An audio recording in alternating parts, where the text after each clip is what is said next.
desires. It is the single obsession that drives them. It is the sole fixation that pushes them to achieve the impractical. It is the history of the heroes that have come before. It is for the legacy that they want to leave behind. It is the Stanley Cup. Oh, get up, come on, get down with the sickness. Get up, come on, get down with the sickness.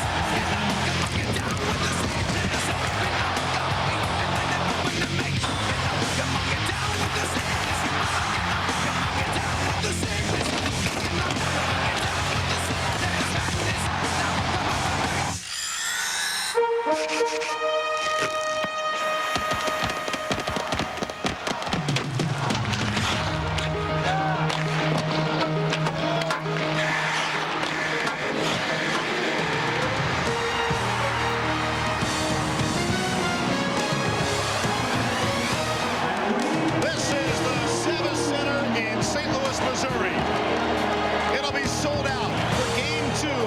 Western Conference Quarterfinals Series. The 4th-seeded St. Louis Blues against the 5th seed, the Chicago Blackhawks. Hi, everybody, and good afternoon. Welcome to the Stanley Cup playoffs on ABC. With Darren Pang, I'm Steve Levy. Chicago back in the playoffs for the first time in 5 years.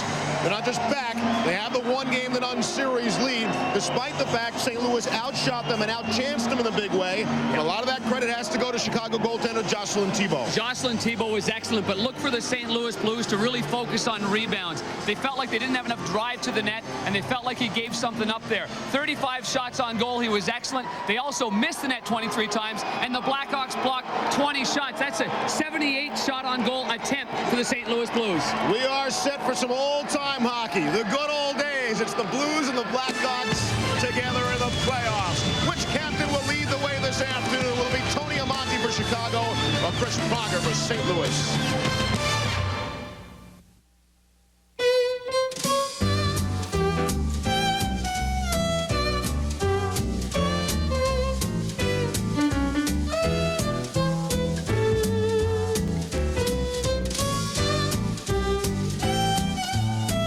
Announcing Friends Fly Free from Southwest Airlines. Simply purchase a special discounted fare starting at $59 and a friend comes along for free. You are now free to move about the country.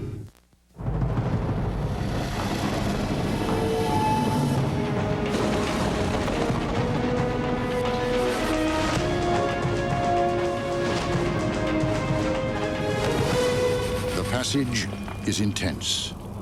But if you complete the journey, you will find your destiny among the world's greatest warriors. The few, the proud, the Marines.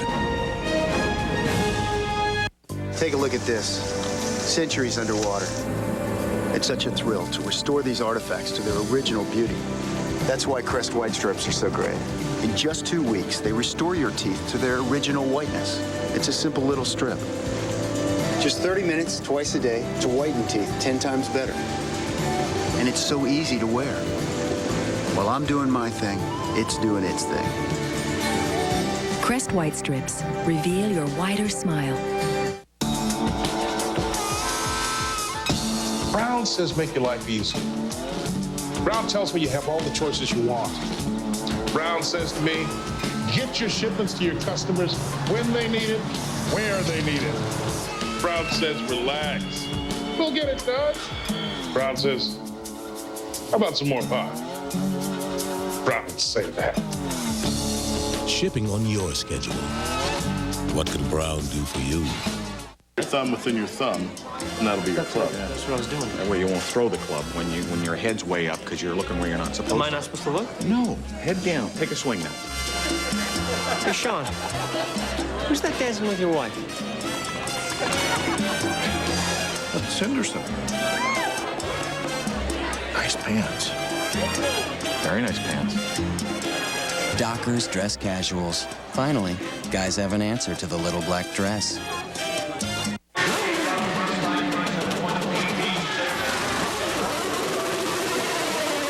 Firestone Indy 225, Sunday at 1 Eastern. The Bachelor Bachelors down to 3. Trista, Amanda, and Shannon. Monday, one will be eliminated. It's going to be brutal.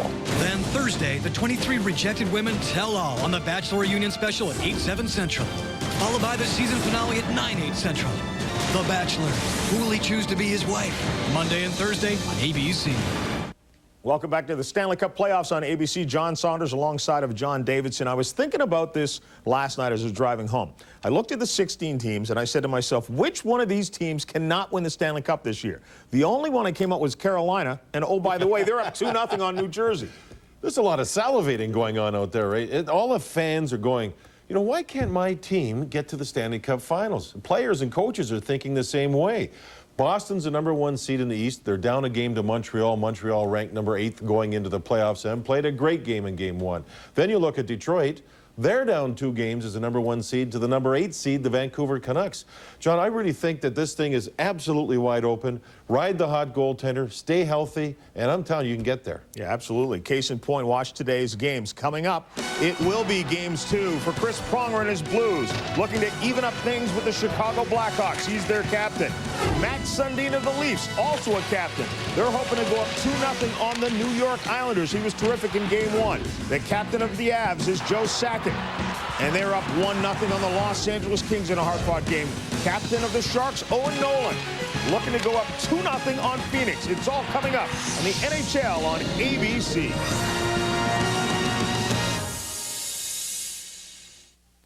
Wind gusts of over 110 miles per hour. The storm reached land about 3 hours ago. And what? Wait a minute.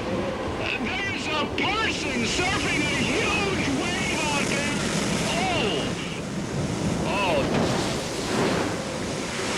A person was just... No, wait! Wait, he's come out! Yeah, he made it! Hey, it looks like he's all right! Oh!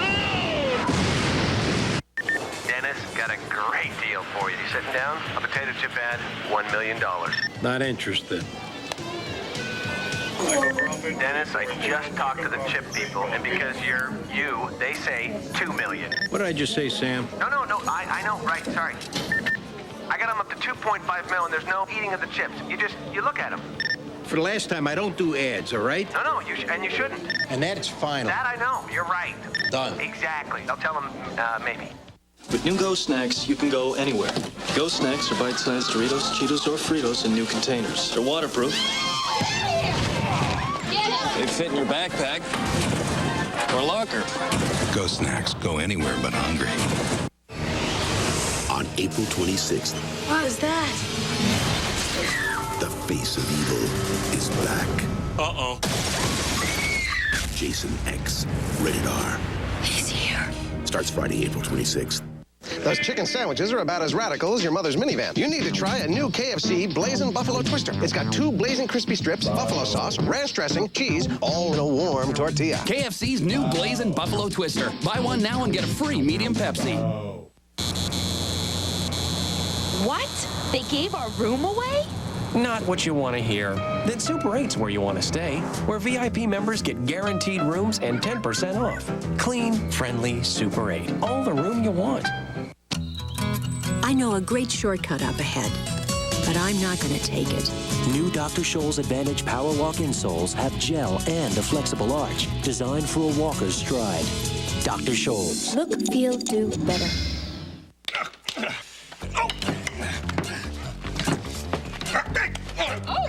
Hey, that's quite sticky!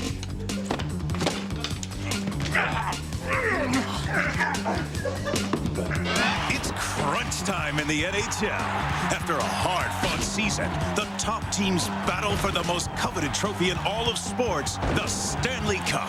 The Stanley Cup playoffs next Saturday on ABC. Oh, I love hockey season. Me too. The Stanley Cup playoffs on ABC, brought to you by Bud Light, the proud sponsor of the NHL, and Southwest Airlines, official airline of the National Hockey League.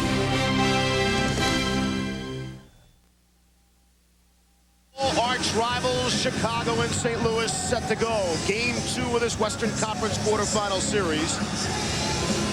Brent Johnson, the starting goaltender for the Blues, spending some extra time over the bench area. How important was game one, the loss by the Blues? Well, if you look at past playoff history, the Blues franchise 2-20 in series all time when losing game one, as they did here on Thursday night. And we are underway. Paul Dvorsky, Denny LaRue, the referees. Brad Kovacic and Brian Murphy will work the lines. The Blues in the home whites and the Blackhawks in the traditional road red uniforms. Steve Pops, the first check of the game, puts Scott Young of the Blues down to the ice. And the Blackhawks get to it with Korolev. Across the ice just behind Steve Thomas. Tried to send Tom Fitzgerald in and could not. Salvador across to Finley, and here come the Blues and Doug Waite. They're just onside. Puck is lost to Steve Thomas of Chicago. Hacked at by Waite and then bodied off the play as he shoots in. Johnson is out, trying to get away from Kyle Calder. Turns it right over to Joe Ricci, and Johnson makes the save on the deflection. And that long shot just went wide. Joe Ricci did not play in game one of the series. He's in the lineup here this afternoon. Good Chicago pressure early. They're buzzing around Brent Johnson. Play off to the side of the net. The puck is still loose. Wild scramble for it, and now they finally blow the whistle and stop the clock. A minute 6 in. What a start to this one. Well, we talked about the St. Louis Blues trying to get to the Chicago Blackhawks and put more pressure on them rebound-wise. And here it is. It's the Blackhawks in game 2 that have bumped their game up a notch. What a save as he's sprawling back to the net after the poor giveaway by Johnson.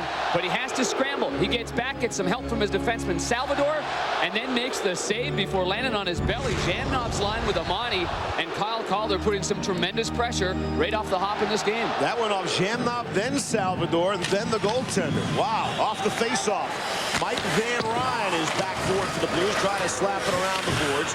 Van Ryn is the lone addition for St. Louis, the change in the game one lineup. We told you about Ricci for Chicago as players come together in the Blackhawks. And hey, we're a well-balanced broadcast. Panger's the old Blackhawk, and Joe Micheletti, the former St. Louis Blue, is with us as well. Okay, Steve, thanks very much. You know, I talked to Joe Quenneville, and Quenneville told me that he could feel on the bench in game number 1 that his team just didn't have the energy they did going down the stretch. And so in this game, and Darren mentioned that they want to get to more rebounds, that's true, but they also want to play much more physical than they did in game number 1.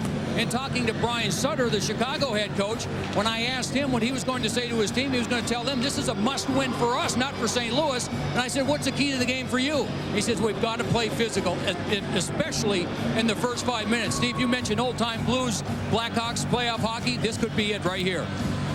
Face-off coming up, won cleanly by Chicago. Pops to Sullivan. Johnson was way out to try to block it with his blocker. Daze, the big check behind the net. And a penalty coming up. Pronger was taken down behind the St. Louis end.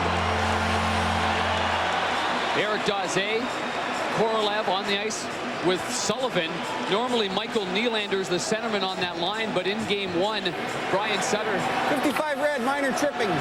Denny LaRue making the call on Eric Daze, but Brian Sutter had Nylander on the third line. Then once Nylander got her going, he got a little bit more time on his normal line. But Daze, good hit in deep, and then his stick got tangled up right between the feet of Chris Pronger. An inadvertent trip. It's just the placement of his stick right here, and clearly Pronger doesn't embellish that. He's kind of wedged by that stick.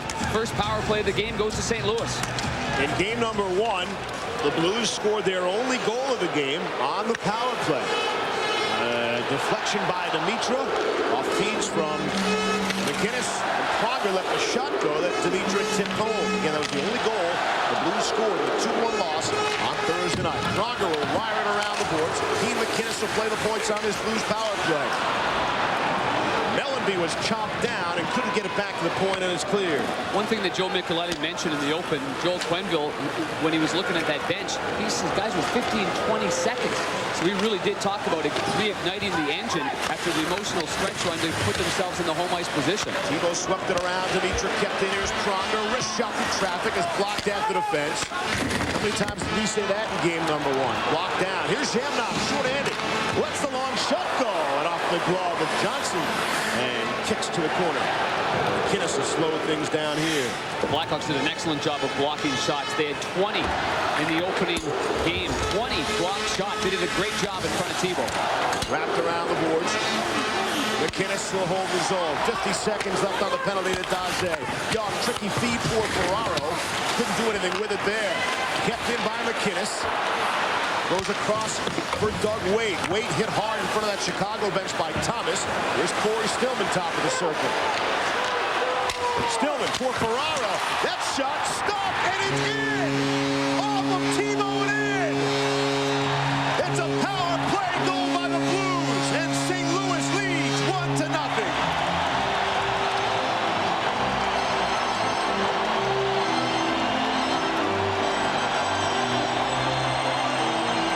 This place is jumping.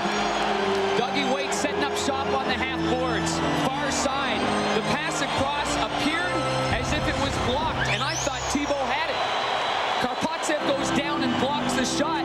Tebow's still on his knees, sort of a little off balance, leaning forward. Doug Wade's on the right-hand side. Thomas is there as well. Let's see where the puck ends up being. Is that the puck right on the right-hand side? Oh, man! I thought the puck was over on the left-hand side. It snuck underneath Tebow. Thomas didn't know where it was. He doesn't tie up his man, and there is Doug Wade right on the doorstep. 39, Doug Wade. Doug Wade was really playing the point on the power play. He talked recently about how that's new for him all season long. Didn't get much of a chance on the point on the power play. He got some playing time there in game number 1 of the series. He was back there and able to sneak in from the point position and score the goal. So a critical penalty taken by Daze, and that leads to the Doug Wade goal. Wade on the power play for Stillman and Ferraro at 2:53. That puck is cleared out, so the face-off will be just around the blue line. Jocelyn Tebow in game 1 was strong, real strong. Let's go back to game 1 and show you some of the saves that he made. Pavel Demitra had 2 glorious chances. I mean, inside 20 seconds. Doug Wade from the point, traffic in front. Mellenby's there, and again, the Blackhawks attempted to be physical in front of the net. They wanted to collapse down low. In many of these replays, you see the St. Louis Blues getting chances, and then you see 3 or 4 red jerseys right there. But when they did get through, Jocelyn Tebow was sharp, and it's imperative to make the early saves in the game to let everybody know on your team that the confidence is there and you don't have to be on your heels. In the last game, his first save was against Ray Ferraro. Seemed to settle everything down. Here, the first attempt has been a goal, so it'll be imperative for Tebow to make the next save. Zhamnov and Eastwood exchange blows along the far side in front of that Chicago bench, nothing called. And here's Calder chasing Crocker, can't get to it. John Krem can. That long shot never made it in. Podine went flying nearly into his own bench, and we get a whistle offside at the St. Louis blue line. Well, Tony Amonte's the captain of the Chicago Blackhawks. He played nearly 20 minutes in game 1 and was a +1. He's got a welt on the side of his face, and really inadvertent. It happened in the warm-up.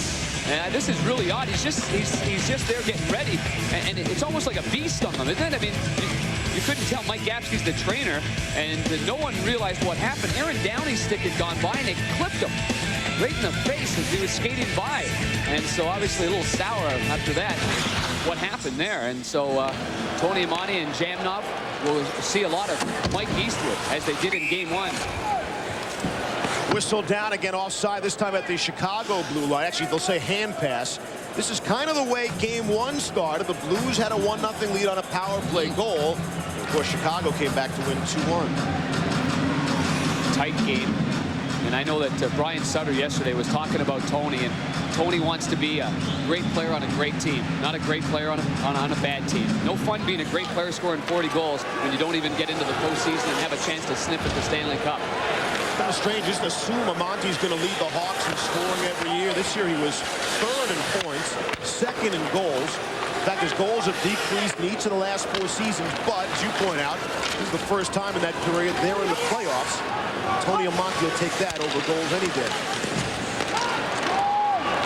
Here's Thomas at center ice. He's 1-on-3 and in a heap of trouble. Taken away by Jamal Mayer. On for Tyson Nash. Rolled off his stick. Hops will get to it. Avoids a hit. Far side. Thomas couldn't get to it. And Ferraro has for the Blues back at center. Off for Jeff Finley. Calm things down now for the near side. Lyle Oderline, the horse for Chicago in game 1 on the ice. Here's Bell from the angle. Tricky shot. Nearly mishandled by Johnson. As a Blackhawk winds up in the net, the puck does not. Well, Brent Johnson gets the nod in goal again. Freddie Brathwaite's backing him up. But Brent Johnson in game number 1, he made what Joel Quenneville called a game-saving stop. But we're going to show you the... Oh, here's the St. Louis Blues power play, actually, and the goals in the entire game. There's the Blackhawks there. Calder making a real good play. I had no doubts on that first. That was a good goal by Calder. This is the questionable one here, where Karpatsev scores the game-winning goal. Brent Johnson left his position, leaning over towards his right. He made himself look very small, and it actually handcuffed him with players in front. A puck that he should have had, and he's fully aware of that. To Johnson, to his credit, took fault for both goals that he gave up in the game. I thought the first goal was a more kind of a, he was leaning one way. Those things happen. I don't think you sit down and say, oh man, I got to have that, and put a lot of blame on yourself. It's good that he blames himself though, and he doesn't blame anybody else. You really like that quality in a young goaltender. Pushed out at center ice, and Joe Riki on it. Up ahead from Mark Bell. And across the line. Bell takes a shot up high from Finley. Tyler Arneson out there as well on this rookie line for Chicago.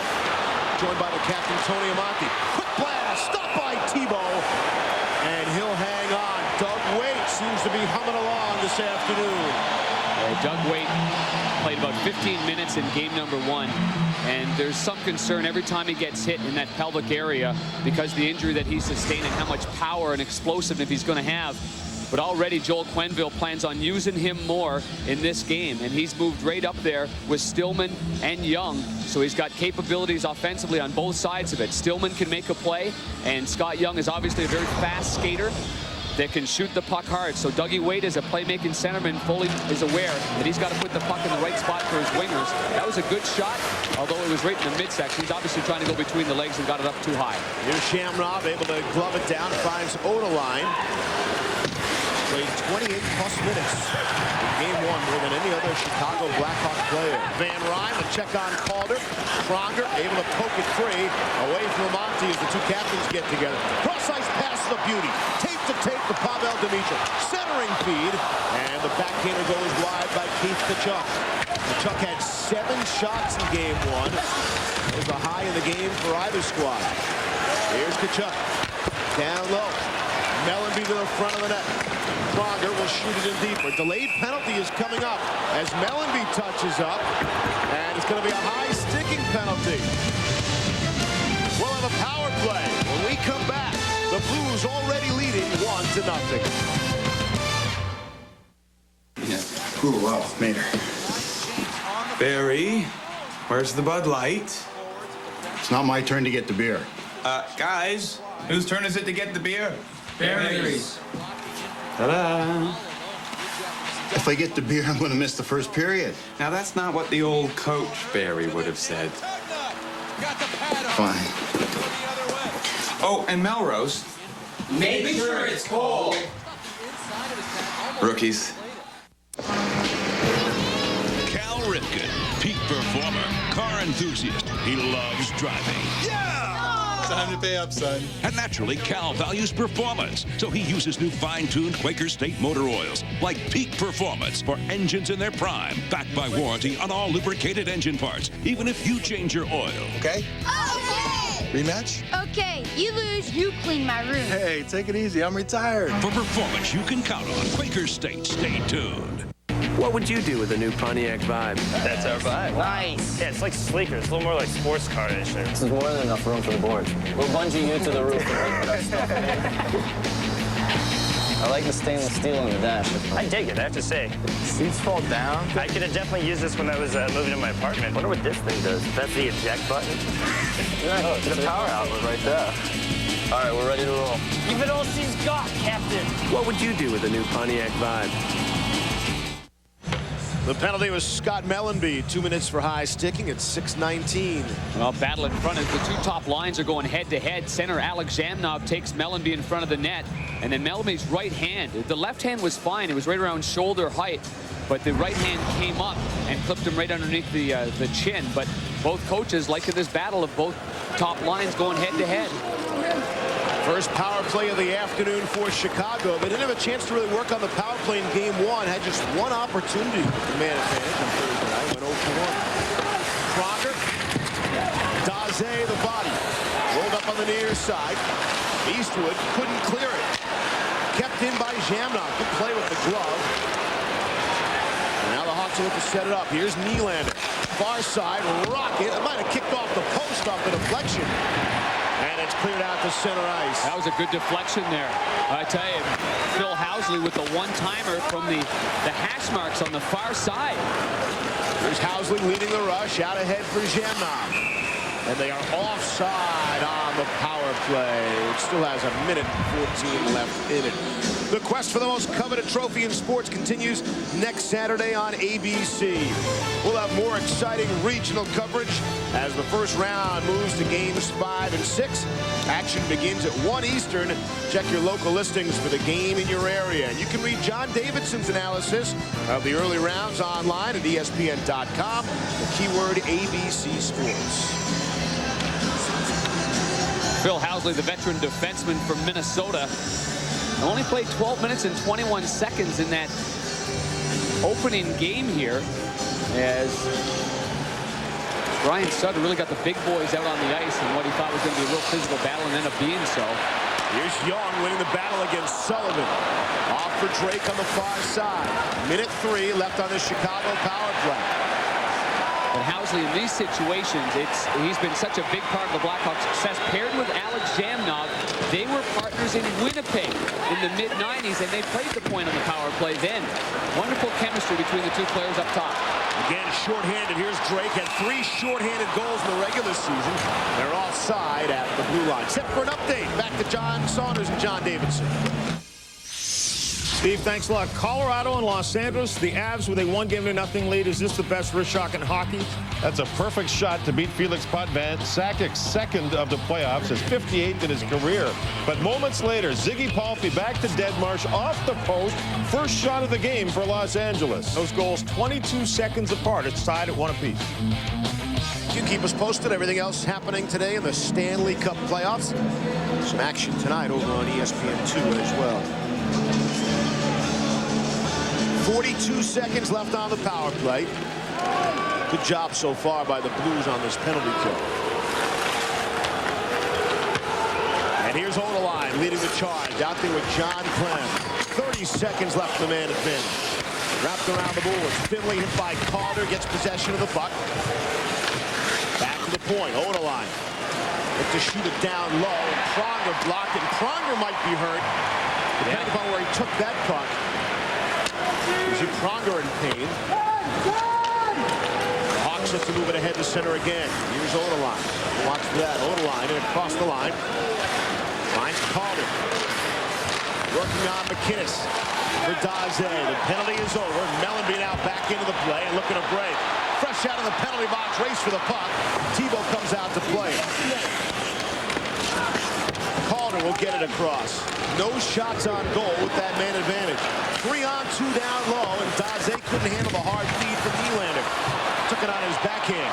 Now the Blues break out. Mark Bergevin, 3-on-2. Bergevin had his stick lifted from behind by Daze.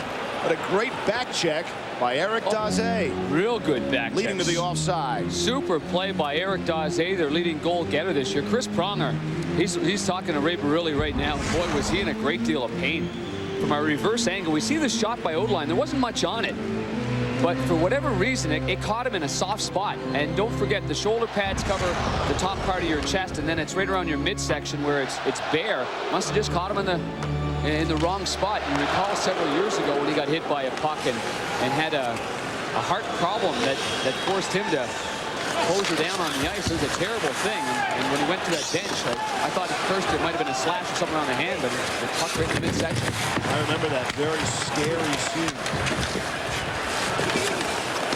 Wrapped around the boards now. The near side with 5-on-5. Hawks can't keep it in. And Alexander Karpatsev is back to chase. The hero from game 1. The guy scored 1 goal all regular season in 65 games. Back in October, scored an empty netter. And he's the hero in game 1 of the playoffs. That's just the way the postseason seems to work sometimes. Here's Finley. It was a great play by Michael Nylander in game 1. He really came on at the end. And Potsev obviously not known as a shooter, and especially if you saw the little blade that he's got on the end of his stick. Oh my goodness! But timing's everything. There's Zhamnov, tries to make the fake, and then Pronger back on the ice doing what he does best, finishing people off. Housley is back for it. Big hit on the far side by Drake. And it's sent deep inside the Chicago end. Housley on it there. Here's Amonte. Wanted to shoot it in deep, try to hit Bell. Couldn't handle. McInnes is back for it behind the net. Amonte even joked about Potsev's shot. Says the first time all season he lifted it off the ice. Here's Bergevin. They're shooting around the boards. Young on it. Centering feed. Good tip by Oderline. Oderline to block up that pass. And it's sent inside the St. Louis end. Finley is back for it. Bell gets a piece of him. Downey now has it. Checked by Waite. On the far side, Arneson overskated momentarily, and Stillman's able to take the puck away from him. Arneson, good second effort to poke it back to Oderline. Lifts it up for Thompson. He is hit by Meyers. McInnes on it now. He's checked by Sullivan. Off the glass, and there's Nash. Every player finishing their checks. It's exactly what we saw in game 1 of this series. Meyers puts his man down to the ice. Puck's free in front of the net. Race for the puck. Sullivan's got great speed. Gets it now. 2-on-2. Leaves for Nylander. He'll slow things down. Look for some help. Nylander on his backhand. And a penalty is coming up. Likely be interference as Jamal Meyers was taken down. Interference is the call. Riki's going to goal. And bodies are flying early here in St. Louis. Just ask John Glenn, courtesy of Dallas Drake.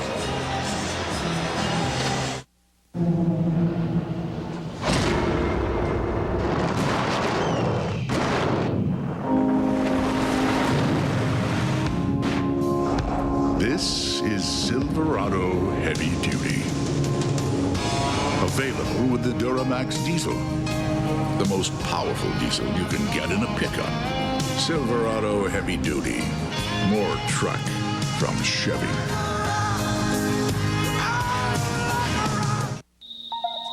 Why spend a little more for a John Deere lawn tractor? The same reason you spend a little more time working on your yard. Because at the end of the day, it's worth it. The award-winning John Deere LT Series. Welded frames for durability, professional cut quality, exceptional versatility, and the support of thousands of knowledgeable John Deere professionals nationwide. The John Deere LT Series. Nothing runs like a Deere.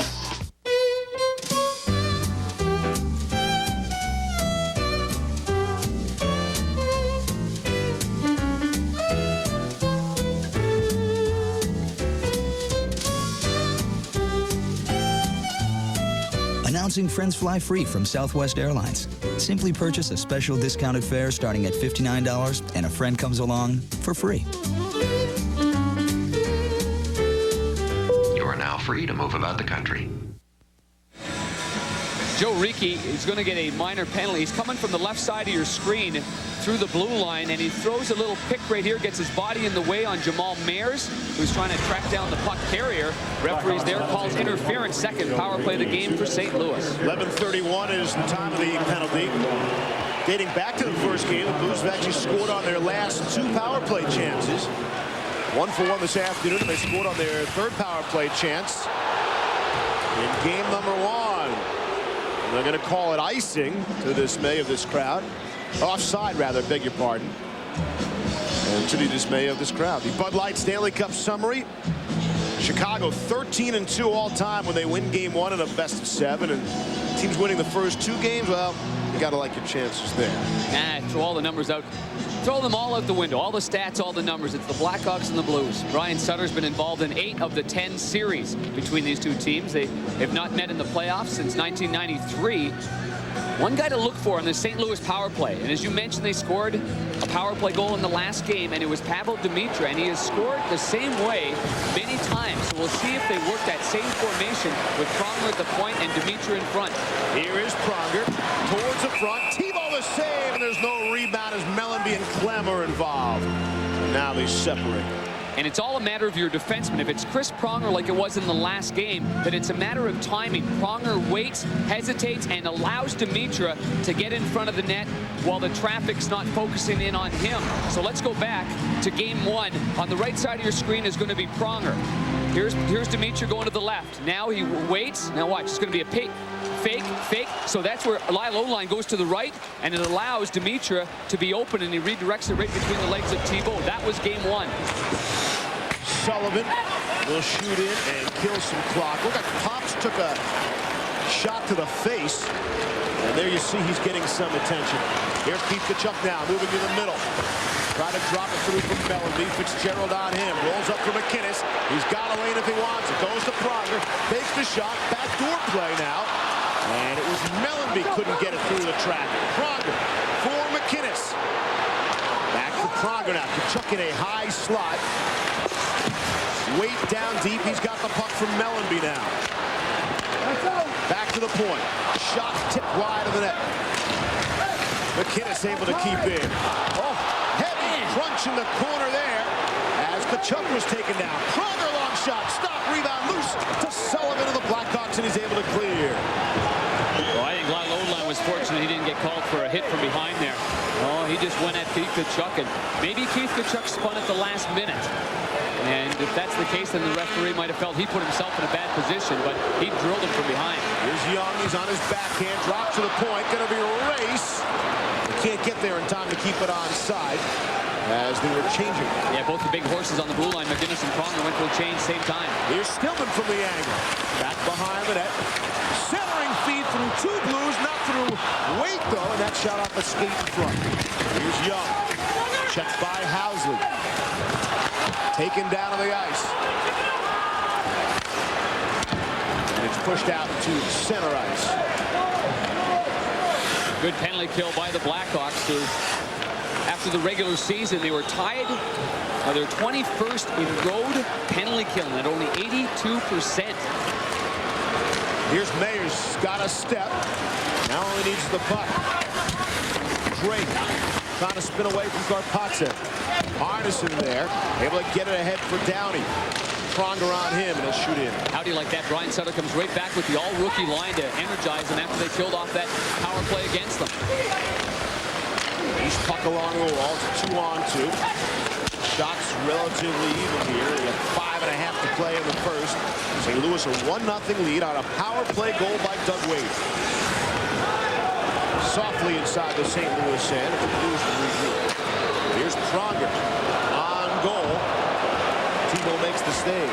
They took a bunch of long shots in game one, and in particular Al McInnes. He kept trying to shoot. They must think that Tebow falls asleep at the switch or something. Here's Demitra now. Demitra, it opened up for him, lets it go, and a save by Tebow. And his defense didn't do him any favors there. 5:07 to go in the first. The Blues by a goal. No, I don't want to go yet. Come on. Okay, you hang up first then. Okay, I count to 3, and then we hang up, okay? 1, 2.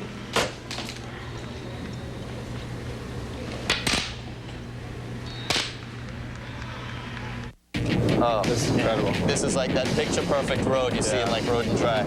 Bring it on, road. Game on. Let's rip it up. Bring it.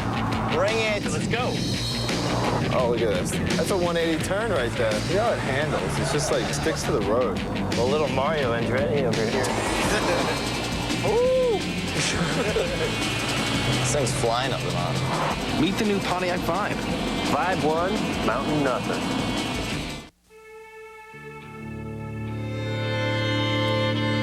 Internship at Father's Law Firm, $5.20 an hour.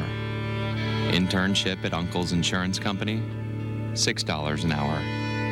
Internship at Neighbors Brothers Bank, $5.50 an hour. Internship in the music business, priceless. Apply to work on an episode of Music in High Places. Go to mastercard.com. Welcome back inside the Savas Center. The St. Louis Blues leading 1-0. I mentioned that hit from behind by Lyle Odeline. There it is on Keith Tkachuk. And then Pavel Demitra has a great scoring chance. Steve Pops is the defenseman. It looks like they're allowing the shots from the outside, although I guess they would look back on that, Steve, and say, well, I might want to tighten that up just a little bit. You don't want to give the dangerous Pavel Demitra too much time and space. It's been a good battle individually between Jocelyn Thibault and the stick of Pavel Demitra, who's had many good chances. Off the draw, pair of 25s, Karpatsev and Podine battle for it. Zhamnov away from Drake and leaves for John Clem. The key free agent acquisitions really turned this Chicago team around. 4 consecutive years missing the playoffs and back in the postseason. The Hawks will get to it with Zhamnov. Winding up, here's Amonte. He's got some speed, but he loses the puck, rolled off the stick. Mike Van Ryn making his Stanley Cup playoff debut in this one. Hauser is back here. He's been slowed by a minor groin problem, but he's a smart defenseman, and he's been paired well with the veterans, although Joel Quenneville's keeping Al McGinnis and Mark Bergevin, originally a draft pick of the Chicago Blackhawks. They've been good since Bergevin got back in the lineup. Let's see if we get a shot of Bergevin for you next chance. Took a puck in the eye, offside, as we get shots of John Saunders and John Davidson. All right, guys, Colorado and Los Angeles. It was 1-1 after goals by Sakic and Deadmarsh, but then Eloranta scores here. Jordan fishes the puck away from both Drury and Patrick Waugh. Eloranta scores, and then seconds ago, Joe Sakic, the wrist shot, his second goal of the game. That was a 5-on-3 power play goal. And they held the puck for about 30 consecutive seconds before the shot.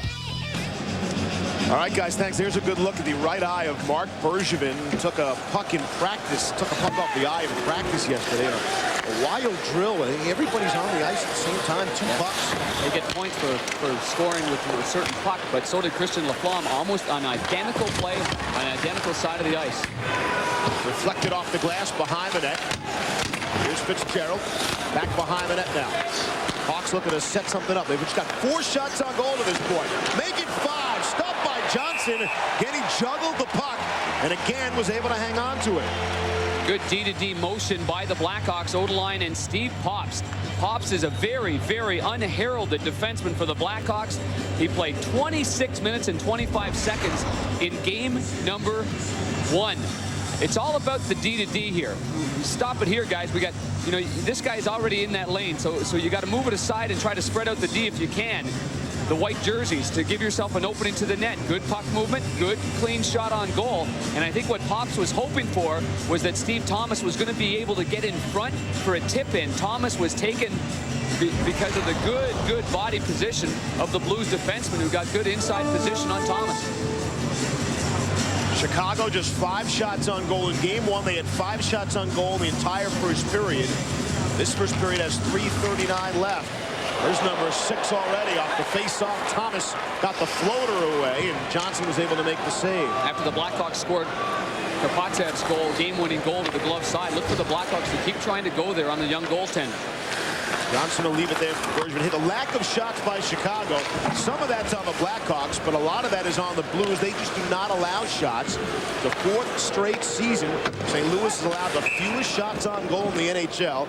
They average allowing about 22.5 shots. And the other thing for the offside. Sorry, Steve. The other thing too is, and Joe Micheletti mentioned it, how physical they've been. And Joe, you talked to Joel Quenneville before the game. He's got to be delighted with how they've been aggressive in finishing their hits in this hockey game. Yeah, I think so, Darren. And I think the other thing that's noticeable is, he again was concerned about the energy level in game number 1. It looks much better here in game number 2, where players seem to be fresher throughout their shift as opposed to getting tired 30 seconds in, as you talked about a little bit earlier. But the other thing that both teams mentioned also, they want to play physical, but they want to be careful because they respect each other's power play greatly. Finley back for the touch. Icing is called. Only Vancouver was better down the stretch than the St. Louis Blues, and we've seen how the Canucks momentum from the regular season is carried over into the playoffs. You don't think so? Wow.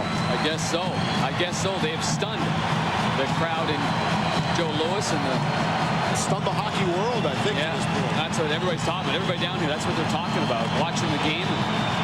The Detroit Red Wings hopped right on a flight and went right to Vancouver immediately following their loss last night. The Canucks sold out their 2 home games for something ridiculous like 16 minutes. Fired up in Vancouver. Had some ticket issues here in St. Louis in game number 1. Apparently about 1,000 seats went unsold. And across the line. Here's Dimitra now. He's checked by a pair of Blackhawks. Dimitra down on the ice. Tkachuk is down as well. Now Tkachuk will pick himself up and wait in there with Riki. We get the whistle. 2:32 to play here in the first. Coming up on the Dodge Intermission Report, John Saunders, John Davidson will have some company. Raymond Bourque will join them in the ABC studios, and they'll discuss Ray's most recent former team as they defend the Stanley Cup. Highlights including the Coyotes taking on the Sharks, all coming up on the Dodge Intermission Report. Trainer Ray Barilli's on the ice, tending to Pavel Dimitra in the corner. Dimitra and Joe Riki. Then Riki ends up sitting right on top of him there. Tkachuk goes down with Daze. There's some hacking and whacking going on there afterwards. Dimitra real slow getting up. Here's the little spin play. And looks, oh, that was, that was an elbow by Joe Riki, right in the chops. And one thing you have to be cautious of, and that is the history of Pavel Dimitra, who did suffer a concussion 2 years ago. And so obviously you've got to be very concerned anytime someone takes a hit like that right in the chops. You got to think Dimitra has a target on his back. He's the best Blues offensive player. You got to eliminate the best players. You got to be physical against them. You got to be tenacious. And you got to make them pay a price the same way the Blues are doing to Tony Amani and Alex Zhamnov. Cody looked like he got away with one. Wow, and a heavy-duty hit on Calder on the far side. Dallas Drake is at 2 of the biggest hits in the hockey game. Here's Housley across the line. Waits for some help. Housley's hit by Drake as well. Van Ryn ducked Calder and sent him sliding into the corner. And the physical play really starting to pick up. While Podine was hit from behind pretty hard by Housley, who goes for a change now. Here's Zhamnov. Try to get through to Amati, who was checked nicely in front. Hops in deep, and now a penalty coming up as Podine was sent flying. Delayed penalty against Chicago. Johnson will head out for the extra attacker. Amati looks like he's going to go. Now the whistle for the delayed penalty, and here's the call. 2 minutes for Hook. Paul Dvorsky on the call. It's going to be hooking against Amati. Podine had a heck of a shift, and I think this is a combination of a small tug on the arm and a man that was very tired and let his feet come out. Certainly Tony Amani's impeding his progress, pulls him on the glove, and Podine just earlier than that had gone face first. I think he might have protected himself with his hands, but Zhamnov had hit him into the boards. And the Florida Panthers aren't involved in the playoffs, but tomorrow Team Panther and Sam Hornish Jr. look to maintain their lead in their intense battle with Team Penske. It's the IRL's final race before the Indianapolis 500. The Firestone Indy 225, live at 1 Eastern, 10 a.m. Pacific, only on ABC. Amati the hook at 18:37. The Blues right back to the power play. They're 1 for 2 in the game so far with 5 shots on goal. Final minute 15 of the period. They can't score, it'll carry over, and they'll get a mini power play to start the second on a fresh sheet of ice. The Hawks get right to it, and they're able to clear. Steve Thomas. Doug Wade will wind it up. Wade out there with Al McInnes. Good to see Dimitra back on the ice. Out there with Tkachuk and Mellenby. And I'm not sure it hit the glass, off the glass and into the crowd, and that'll blow it dead with 51.9 seconds left in the first. Well, the Blues, Steve, have done an excellent job, as we just talked about, finishing their checks, going through the Blackhawks, making sure when they release the puck that you don't just skate away from the player, you go through that player. Therefore, anytime you get the puck, your head's going to have to be up. The St. Louis Blues have done an excellent job. Dallas Drake, who started out on fire in the opening game, and then he tailed off a little bit energy-wise, and we talked about that. The shifts of the St. Louis Blues in Game 1, there was no jump, no fire. They couldn't sustain anything more than a 20-second shift, maybe 30, but there are just no legs. And they've started out here. They've got the building behind them. They've got a 1-0 lead, thanks in part to their tenacity. At center, here's Tkachuk now. Final 40 seconds to go. Again, power play time would carry over. And the Blues were unable to score here at the end of the first period. Hard around, but I do mean hard around. Well, Hawks is getting hit. He got, earlier on he took a stick up high. I think it was a stick up high near the eye, and there he got rubbed down again. And across the line, here's Waite fighting off a couple checkers, and he's hit hard by Clem. Here's Tkachuk, top of the circle. Off for Waite. Looked like Tkachuk had a lane to shoot if he wanted it. Left it a pass. And it shoots to the corner with 7 seconds left. Down deep for Dimitrov. And it can't be kept in at the point by McInnes. And that will do it. 36 seconds of power play time will carry over into the second period. We'll get you back to the ABC studios after this message and a word from our ABC stations.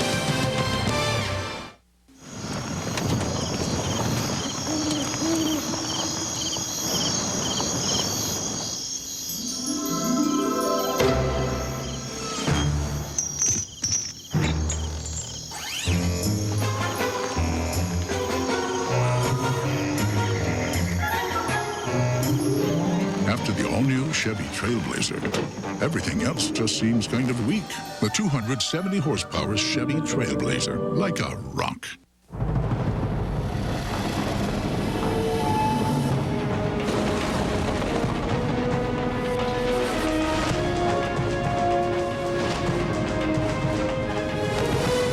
The passage is intense, but if you complete the journey, you will find your destiny among the world's greatest warriors. The few, the proud, the Marines. Sunday, 7/6 Central. Only the 2002 World Music Awards has performances by Destiny's Child, Enrique Iglesias, Alicia Keys, Kylie Minogue, Ja Rule with Ashanti, Shaggy, and Shakira. The 2002 World Music Awards, hosted by Mark McGrath, Shaggy, and Jennifer Love Hewitt. It's the world's biggest party. Sunday at 7/6 Central on ABC. Nicholas, Irwin, Claire, Watson. The Senior PGA Tour's best compete in the first major of the year, the Countrywide Tradition, next Saturday on ABC. If what I'm saying sounds muffled to you, this telephone number can change your life. My daughter once said to me, "Dad, what's the use of talking to you? You never listen." But me, wear a hearing aid. Then a guy at work told me about Songbird. I never thought that my sister would be happy wearing a hearing aid. Songbird removes so many obstacles. It's disposable. Introducing Songbird, the hearing aid so technologically advanced it's disposable. Yes, disposable, just like the contact lenses. And that changes everything. No batteries to replace, never a need for repairs, and no major commitment, financial or emotional. Well, in my case, my hearing was only a little off. I can hear okay, just not great. Songbird changed everything. The visit to my hearing professional took about an hour, and I took the Songbird test drive. I could hear it and feel it before I bought it. If you or someone you know has a hearing problem, call us or visit our website and learn how Songbird will change the way you feel about hearing aids. It's the Indiana Bonus Days Triple Play at your Indiana Pontiac dealers. 3 great ways to get into a new Grand Am. Get the cash. Now get $3,002 total cash back on 2002 Grand Am. Or get the rate. Or choose 0% APR financing on 2002 Grand Am. Or get the payment. GM employees with a current Pontiac GMAC Smart Lease can lease a sporty, fun-to-drive 2002 Grand Am SE for $196 a month. Call for details. For residency and other restrictions, see your Central Indiana Pontiac dealer today. Saturday at 7:30 on RTV6.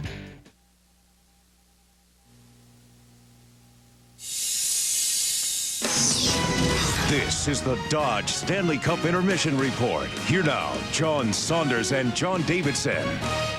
Your second period is coming up. One of the things that makes the Stanley Cup playoffs so tough, you just beat the heck out of each other for 7 games in each series, and you have to win 4 of those series. Last year, a series that won 7, Los Angeles and Colorado. And the Avalanche with a 1-0 lead after taking game 1 at home, and then Joe Sakic picking up where he left off with a great wrist shot. Odd man rush, world-class shot, top corner, 58 goals in the career. of Sakic in the playoffs, but the Kings come right back. Deadmarsh off the goalpost. That was the first shot of the game for Los Angeles, tied it up at 1. Eloranta made it a 2-1 game, but then a 5-on-3. Can you shoot it better than that? With a screen in front, and then at the end of the period, Adam Foote, the defenseman, and Allison, the big centerman for Los Angeles, they both went up at each other's face. They'll get penalties. That's been some matchup. This has been some game. Yeah, Foote thought that he got a little butt end to the face. He definitely was bleeding on the way out, but it's all tied up at 2 apiece. Coyotes and the Sharks. Sharks with a 1-0 lead. Marlowe on a 2-on-1 hooks up with Marco Sturm. Gets off the shot, but it goes wide, remaining scoreless. And then Teemu Selanne tracks one down. Tees it up. And that one just gets a piece of it and sails wide a little bit again. Nabokov has been terrific. He has only 6-5 in favor of San Jose, the shots in the first period. But the Coyotes have not been able to score on the power play. 0 for 7 in game 1. A couple of chances here. Even with Newman and their captain back into the lineup, they need to get their power play going. Phoenix has lost 10 consecutive series, 9 of those in the opening round. Blackhawks in the Blues, and Doug Wade, happy to have him back from injury. Oh, he knows where to go without the puck, doesn't he? Power play here by the Blues. The only puck that beats Tebow in the period was a backhander by Doug Wade. 1-0 in favor of the Blues. The Islanders and the Maple Leafs playing in Toronto. Toronto with a 1-0 lead, and this one remains scoreless. And these two teams won after pretty good in game number 1, and boy, are they doing it in the first period of this. Add Gary Roberts to the lineup. He's back from an injury for Toronto, and he's been feisty. Michael Pekka, the Islanders captain, said, we need more attitude. They had more attitude in that period. This is the Stanley Cup playoffs on ABC. We'll get back with some more in a moment.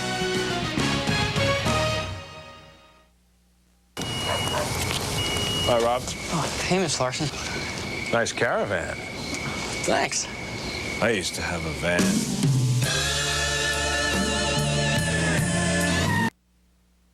I can't believe my dad let you drive the Viper. Yeah, what got into him?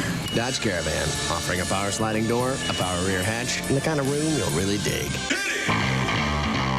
Grab Dodge's 7/100 powertrain pledge. Ford, GM, Toyota, and Honda don't match it. You like simple better than complicated. You like quick better than slow. And you like peace of mind. So use SpeedPass to pay at Exxon and Mobil. Because if it's lost or stolen, you won't pay for unauthorized purchases. Security is guaranteed. You like there better than here. How do we know? We're drivers too.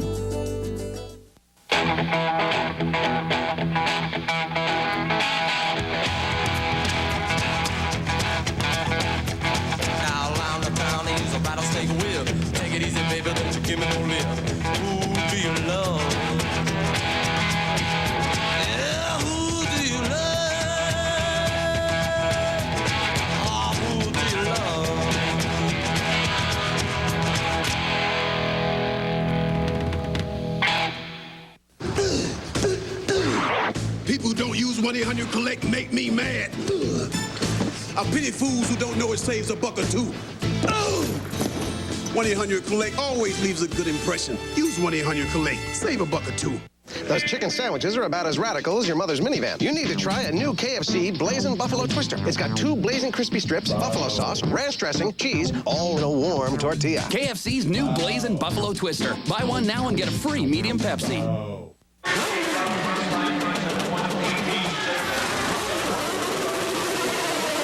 The Firestone Indy 225, Sunday at 1 Eastern. If you thought this double agent was the only one who could surprise you, you thought wrong. Sydney. An episode that will leave you breathless. She knows about SD6. You suggesting that I allow you to kill my wife? A new Alias, followed by The Practice, Sunday 9, 8 Central on ABC. This is the Dodge Stanley Cup Intermission Report.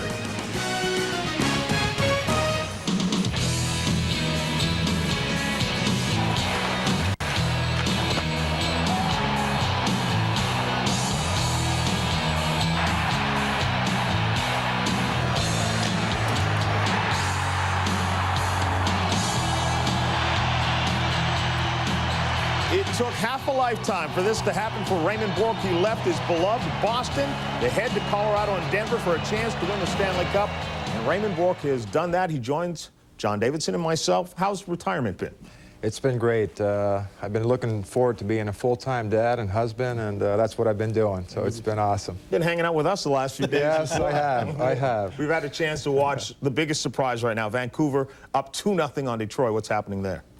Well, I think you got to think about how these teams came into the playoffs. Detroit went winless with sitting guys out at different times, and Vancouver really had to battle to make the playoffs, and it seems like Vancouver's just picked up where they left off at the end of the season, and they're up 2-0, but there's still a long way to go in the series. I think Vancouver's got to guard against being overconfident going back home, because Detroit's going to be back.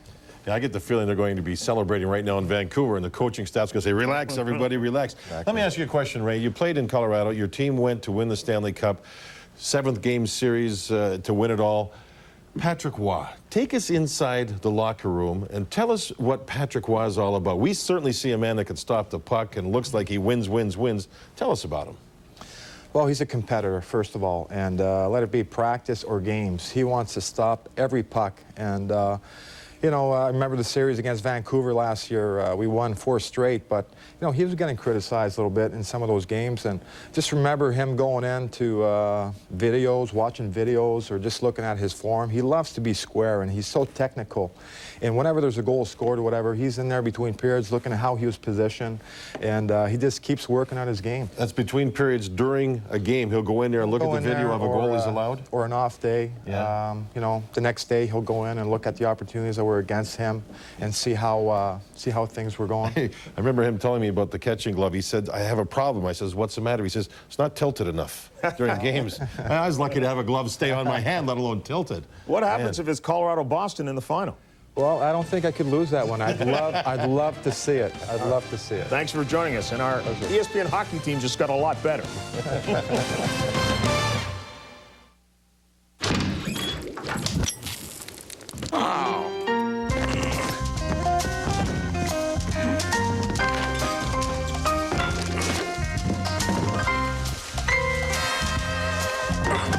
Hey, man! Check this out. I got a bulb. But this will last you 2 years. Guaranteed.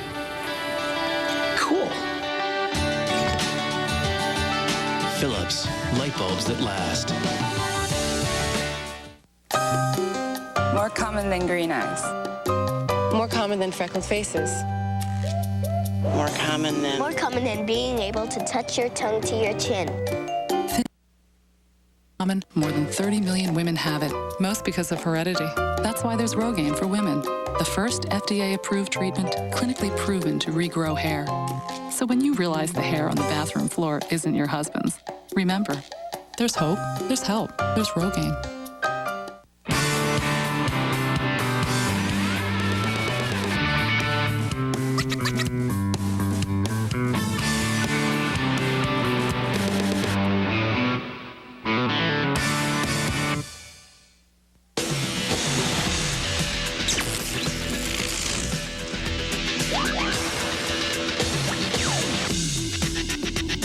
Armor All Protectant Wipes. Armor All Shine and Protection in a wipe. Ultra powerful, ultra easy. That's new Lotramin Ultra, the new athlete's foot cure. Why is it ultra powerful? It's got a new prescription strength ingredient. Why is it ultra easy? Because you just use it once a day. Ultra powerful, ultra easy. New Lotramin Ultra. What? They gave our room away? Not what you want to hear. Then Super 8's where you want to stay, where VIP members get guaranteed rooms and 10% off. Clean, friendly Super 8. All the room you want. Monday, the man who talks to the dead may give the family of Robert Blake's murdered wife answers. Contact Talking to the Dead Monday at 10/9 Central on ABC. Wednesday is really unbelievable! Oh, really? And it all kicks off with my wife and kids. Unbelievable! Then it's the return of According to Jim. Really? With the brand new episodes for the rest of the season. You're unbelievable! Then the races begin. Really? On an action-packed Drew Carey show. Sounds good. No, it's unbelievable! You're not going to believe it. What? It's the season finale of The Job. Unbelievable. That's right, and it all starts Wednesday at 8, 7 Central on ABC. Can you believe this?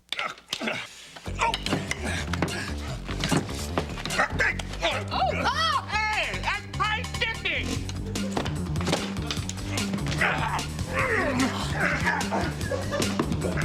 It's crunch time in the NHL. After a hard-fought season, the top teams battle for the most coveted trophy in all of sports, the Stanley Cup. The Stanley Cup playoffs next Saturday on ABC. Oh, I love hockey season. Me too. The Stanley Cup playoffs continuing on this Saturday afternoon on ABC. Steve Levy back on the Dodge Intermission Report from Savas Center in St. Louis. The Blackhawks lead the series 1-0. The Blues are leading this game after one 1-0. How'd they get the goal? Wild scramble. The puck popped free to Doug Waite from close quarters on the backhand on the power play. And right now, that is the difference in the game. Darren Pang joins me next. The second period on the way from St. Louis. This has been the Dodge Intermission Report, brought to you by Dodge. You can take life as it comes, or you can grab life by the horns. Dodge. The Stanley Cup playoffs on ABC will continue after this message and a word from our ABC stations.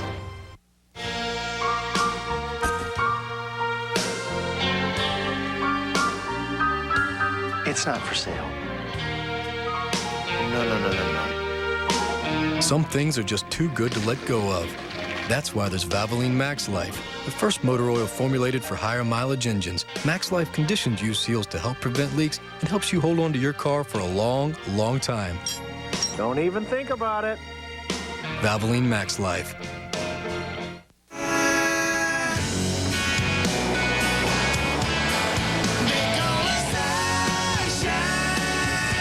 Yeah, nice day. Take a left. Dodge Ram. The only truck with 4 full-size doors and a full-size bed. Plus, the handling of rack and pinion steering. And I hope no one was behind us. Grab Dodge's 7-100 powertrain pledge. Ford, GM, and Toyota don't match it. Tuesday at a special time, 9/8 Central. A season finale so big we couldn't fit it in 1 hour. Did you intend to kill Mr. Camacho? I couldn't let him rape me again. Somewhere between the big cases and the little cases comes a case of the hots. The 2-hour season finale of Philly, ABC Tuesday, 9/8 Central. Viewer discretion advised. First, there was a signal, a breakthrough from your local broadcasters. Television, bringing the very best in programming, your favorite shows, right to your home. Next, there was color, and now local broadcasters are bringing you the latest breakthrough. Digital television, high-resolution pictures, digital sound, images so lifelike, it's like being there. Digital TV, time marches on. Watch your favorite RTV6 shows in HD TV on DT Channel 25.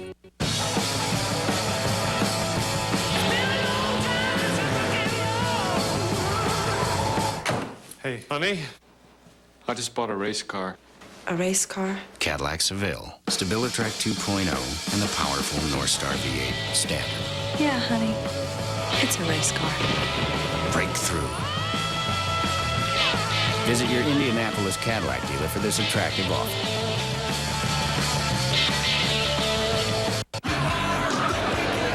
Saturday at 7:30 on RTV6. The Stanley Cup playoffs on ABC, brought to you by Dodge. You can take life as it comes, or you can grab life by the horns. Dodge. And MasterCard. There are some things money can't buy. For everything else, there's MasterCard. Just about set for second period action, and the second period is underway. The St. Louis Blues and the Chicago Blackhawks. Blues scoring on a power play goal from Doug Waite at 2:53 in the first. That gets us to this. Blues open with a power play. There's another 15 seconds left on it. Tony Amonte took a hooking penalty, 18:37 for period number 1. Here's McKinnis now. He'll shoot it around the boards. Owenline is first on it. Mellenby trying to poke it away from him. And that'll do it for the power play. Monty is back out. Now he'll jump into the play. Not before Chris Pronger can force it in a little deeper. Off of Dimitra. Loose puck kept in. Far side. Van Ryn pushes it towards the net. Centering feed out in front. Pronger will glove it down. Finds Van Ryn. Lets it go. Stopped by Tebow. Couldn't find it. And now he does. As players come together. Down to the ice level. Here's Joe Micheletti. Steve, thanks very much. The St. Louis Blues felt that they really liked the intensity they played with in the first period. In fact, they said this felt like a playoff game. But the one thing that they reminded their players of, they think they're getting caught in too deep on their forecheck, and they're very aware of Chicago's ability to come back and counter the other way. So that's what Joel Quenneville reminded his team of. As far as the Hawks are concerned, they felt good about the way they played in period number 1, even though they trailed by a score of 1-0. And the one thing they told their players, they want to forecheck the Blues defense. Keep the puck going in, keep the puck to the outside, and get on the Blues defense. Guys? Yeah, Joe, and I thought in the first 3 or 4 minutes, Brian Sutter's squad came out with plenty of jump. They put a lot of pressure on the Blues early on, but as the period went on, obviously with the power play, the St. Louis Blues really did take control of that opening 20 minutes. Blackhawks 6 minutes in the penalty box in the first period, and that's a lot. Only 20 minutes in the period, so that's not much 5-on-5 time, and it gives the other team, the St. Louis Blues, plenty of momentum. At center, pass knocked down into midair by Steve Sullivan. And it's shot inside the St. Louis end. Bergevin will go back for it.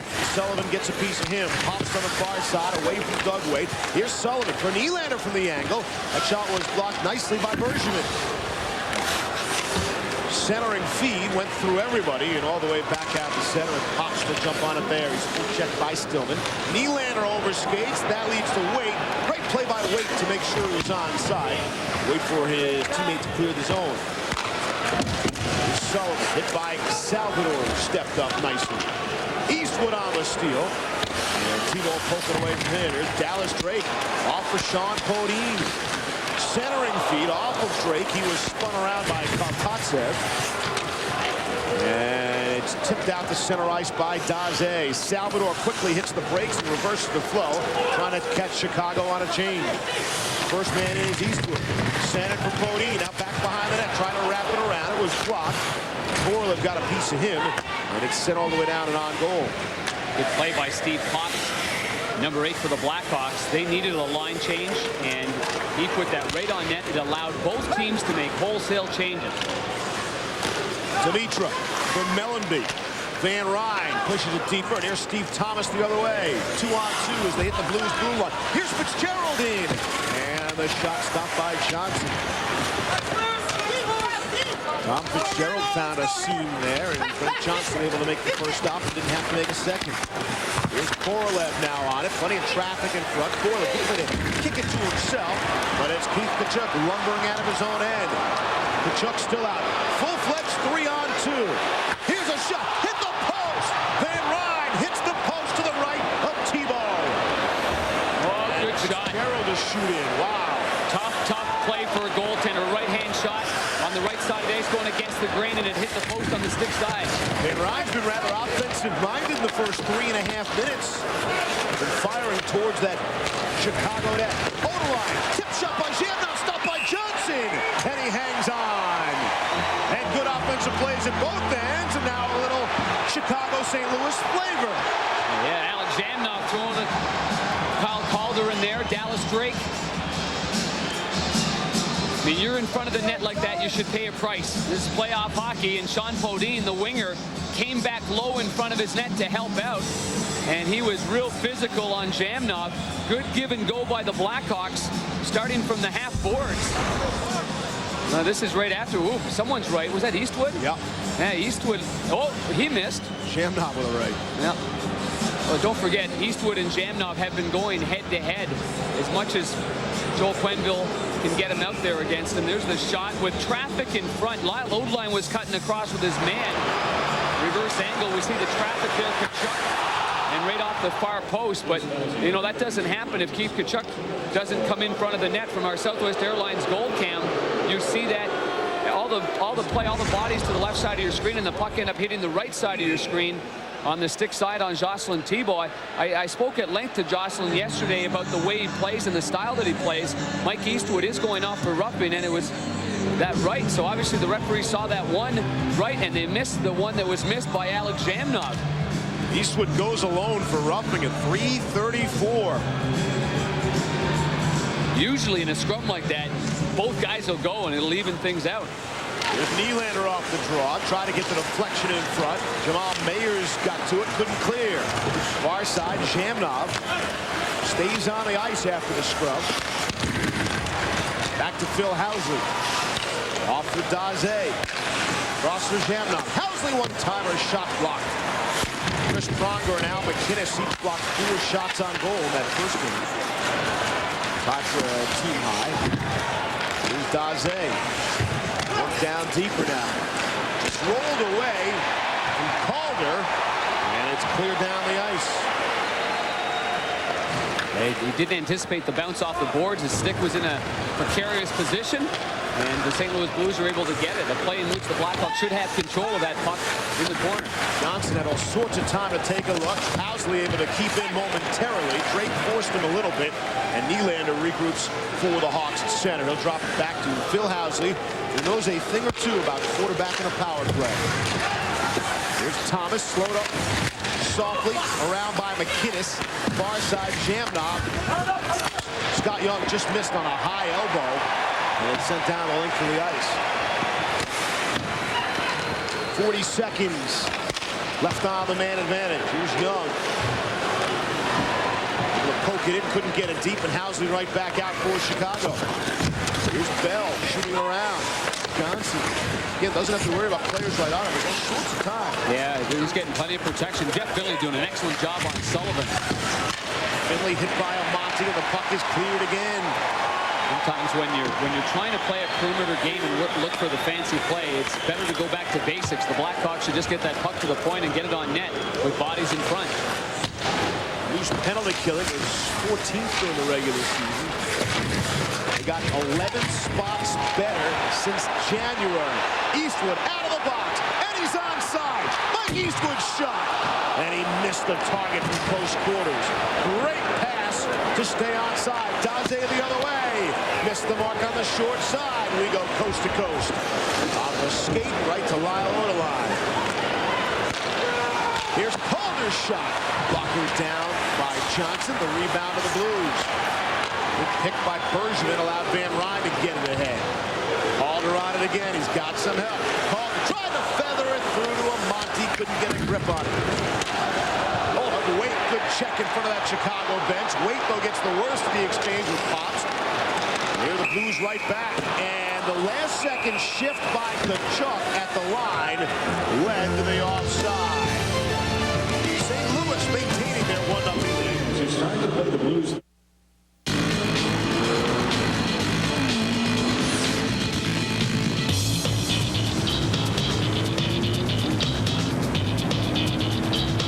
Dodge Durango. It not only hauls almost 4 tons, it's the only SUV with a V8 for around 23 grand. Oh, great.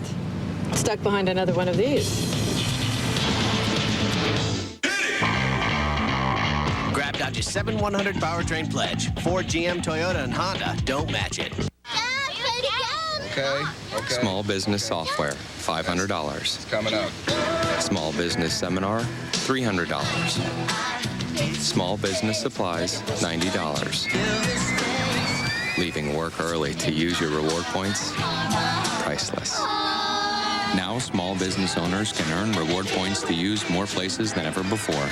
Call 866-444-BONUS for details. There are some things money can't buy. For everything else, there's MasterCard. Honey, they got any kumquats? I love kumquats. I don't know what kumquats look like. They got some great looking tomatoes. Do we need tomatoes? No, I just got tomatoes. They got kiwis. They got some red things here. Hey, aren't you that guy? No, sorry, I'm not him. What about bananas? Come on, I know you. Yeah, I get that all the time. I'm sorry. You're on television. In commercials. Hey, pal, I don't do commercials. I'm sorry. That's what you say, hon. Is 5 bananas too many? They get brown, you know. St. Louis Blues did an excellent job on the penalty kill. With Mike Eastwood coming out of the penalty box, Dallas Drake had to wait so it wouldn't be a 2-line offside pass. And look at the reaction of Mike Eastwood as he tries to he pushed this here, trying to fake the goaltender down and go high glove. Look at this one. Oh boy, the guy's ever going to give it to me in the locker room. Mike Eastwood really struggled on faceoffs in game number 1. And he said he lost a couple early on, and he lost a little confidence. He only went 29%, largely against Alex Zhamnov. But so far in this game, he's really bounced back, and he's had a good start to it at 77% in this game. That's one of his areas of expertise. Drake, what a pass that was to Eastwood, who's centered. Eastwood was rubbed out by Pops. Drake on the far side. Here's Podine. Podine on it. Checked by Karpatsev. I think this has been the best line for St. Louis so far in the game. Here's Eastwood. Again working. Finds Drake. Here's Pronger trying to let it go quickly. It was deflected wide. Podine on it here. Eastwood able to move it away from Pops. Eastwood centering feed. Back to the point. McInnes lets it go. It was partially blocked. And up for Tony Amonte. Monty on it at center. He's got some help. Here comes Zhamnov. They're onside. Makes the move around McInnes. Zhamnov now from the bad angle. And that pass was broken up by Tkachuk. Here's Pronger. And they look to break. Well, miscommunication there by St. Louis. Pronger finds himself in deep. Dumped one of the Hawks. Mellanby comes in. Lays the body on Odeline. Puck still loose. And now finally they'll blow the whistle as players come together. Set for an update. Back to our ABC studios, John and John. Well, Steve, Phoenix and San Jose scoreless, but Phoenix goes in a very hard forecheck and it pays off. 3-on-3 down low. In front is Damon Langkow. He led the Coyotes in points during the regular season. Gets the go-ahead goal. Phoenix trying to even this series at a game apiece. Steve, Darren. All right, guys, thanks. Coyotes gave the Sharks all they could handle in game number 1 in the tag. Hey, the quest for the most coveted trophy in sports will continue next Saturday on ABC.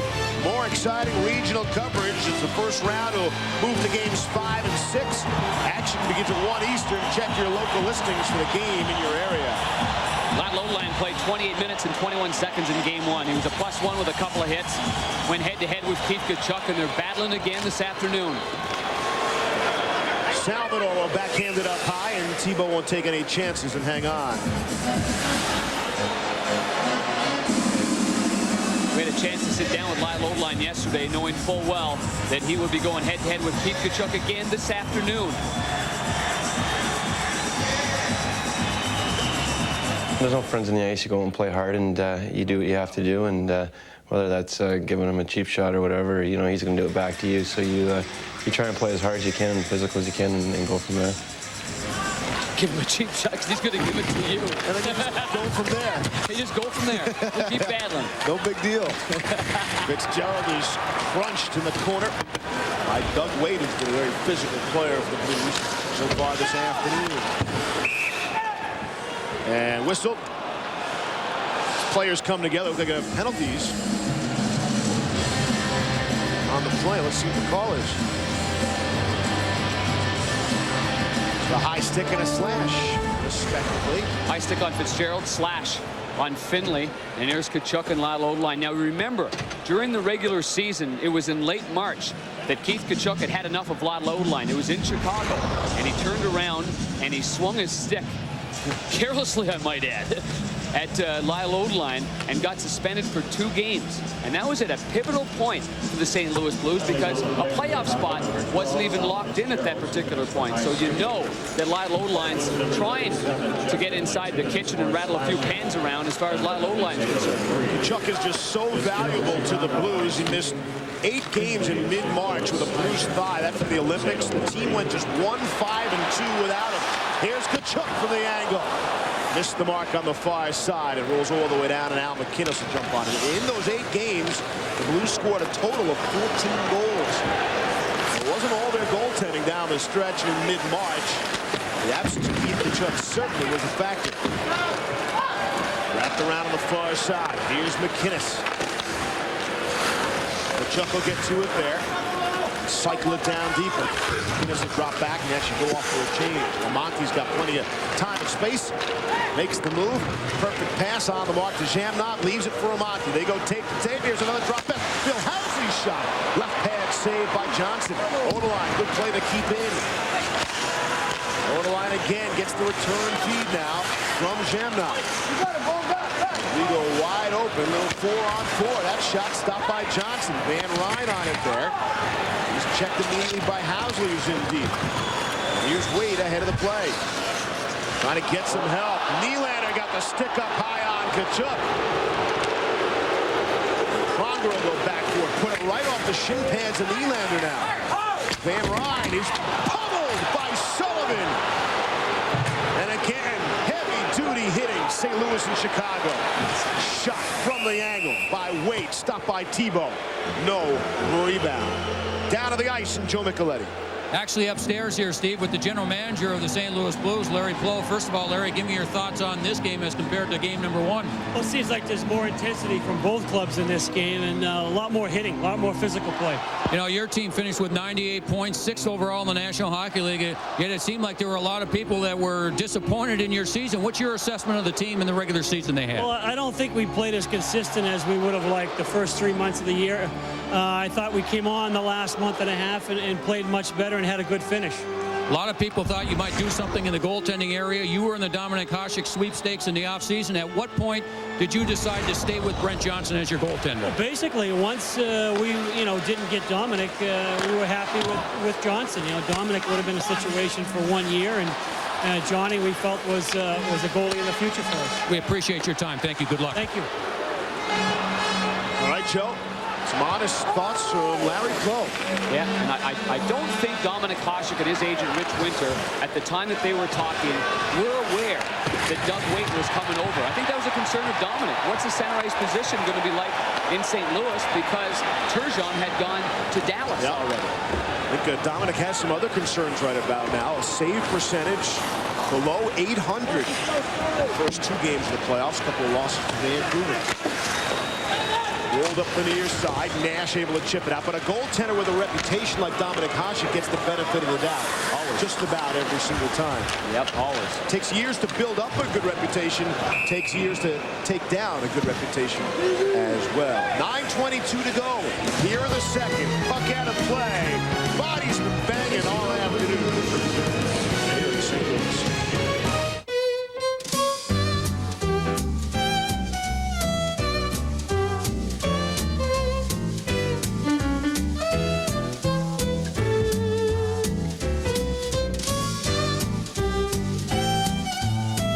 Announcing Friends Fly Free from Southwest Airlines. Simply purchase a special discounted fare starting at $59 and a friend comes along for free. You are now free to move about the country.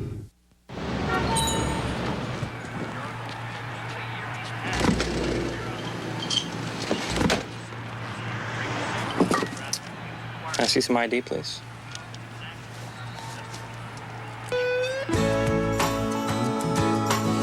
Yeah, you're 21, just barely. That's yours, I guess. Thanks. Thank you. Now for the financial news. The federal government announced... So how did that make you feel? Well, it made me...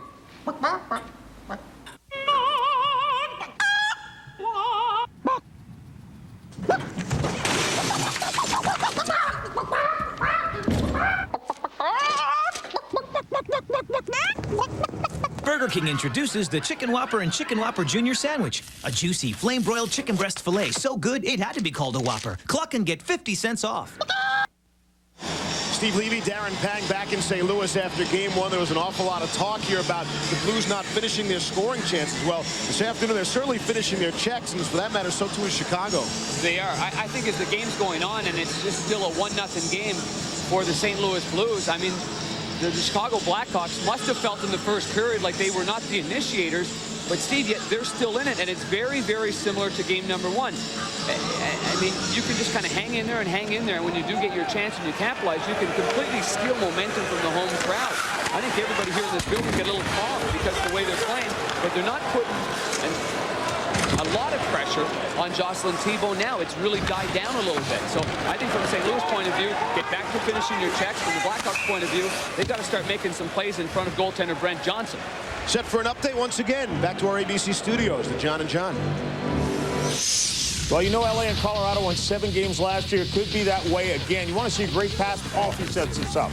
Deadmarsh to Palffy, but this pass here is even better. Right back to Allison. He scores. Palffy's had 2 great assists in this game. And then Forsberg, second game in a row, he's been involved with offense. He's back in the lineup. What a difference he makes. Got a goal and assist already. Did he miss any time?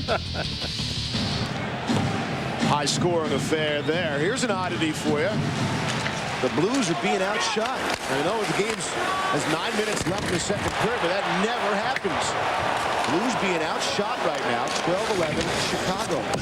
On shots, it's more, I think both teams are more concerned with finishing their hits and taking out the body and playing on the outside. I mean, this game is a game in which there's been battle along the boards, but there hasn't been a whole lot of serious opportunities right in front. Another double whammy right here. Korolev taking it from Jamal Mayers and from Tyson Nash. And then Potsev goes behind the net and plays the puck around. So, sorry, Panger. Nash had a team-high 5 hits in game number 1. We see the hits so far today.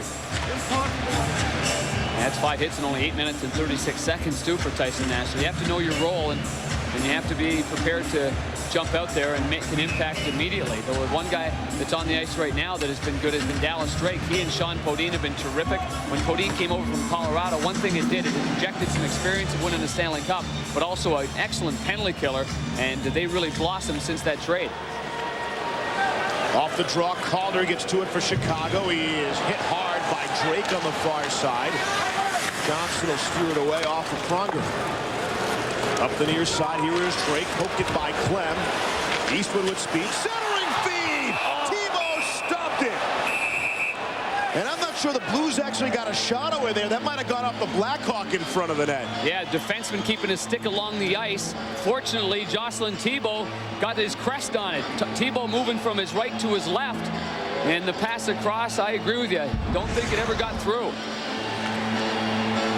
Drake on the boards, Eastwood there. There it is. Yeah, off the stick of, oh, it's Tony Amani's stick that it went off. It never got to Podine. There's the blade of the stick, and Jocelyn Tebow hung in there. He nearly got caught going too far too quickly from our Southwest Airlines goal cam. It's a push with your right leg to get to the left post. He pushes out so strong, he nearly went by the left post. But fortunately, Tebow, who has really settled down after giving up a goal, and I believe it was his first shot. If not his first, it was his second shot. And since that time, he has shut out the Blues. His win in Game 1 on Thursday night came exactly 6 years after his most recent postseason win. He lost 7 straight playoff decisions, Jocelyn Tebow, but he's back in the win column after Game 1. Whistle down for the offside with 8:11 left here in period number 2. Tonight, coverage of the Stanley Cup playoffs continues on ESPN. The Ottawa Senators try and even their game, rather their series with John LeClaire and the Flyers. It's Game 2 from Philadelphia. The action begins at 7 Eastern, 4 Pacific. ESPN, ESPN2, and ABC. Proud to bring you exclusive coverage of all Stanley Cup playoff action this season.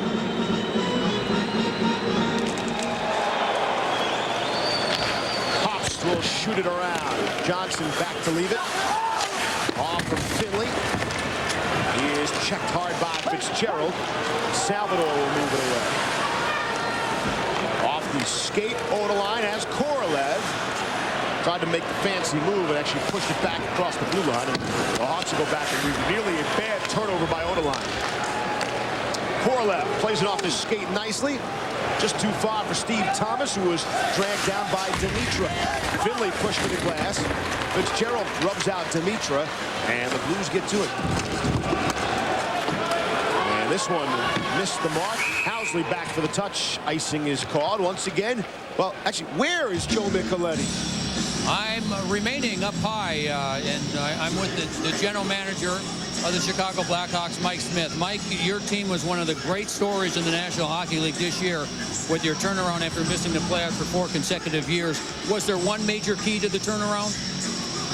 No, it was really a team effort. Brian Cyrus, a new coach, he did an outstanding job. We have, I think right now we have 10 new players in the lineup. Everybody did what they're supposed to do on a team, and conversely, we had 96 points, made the playoffs. Brian Sutter is a candidate for Coach of the Year. What was it in Brian that made you hire him? I know Brian had leadership, and we needed some leadership back there. And he's a very competitive guy. He's been very successful both as a player and a coach. And a great deal of confidence he'd do what he did for us. What's going to be the key to this series for your team?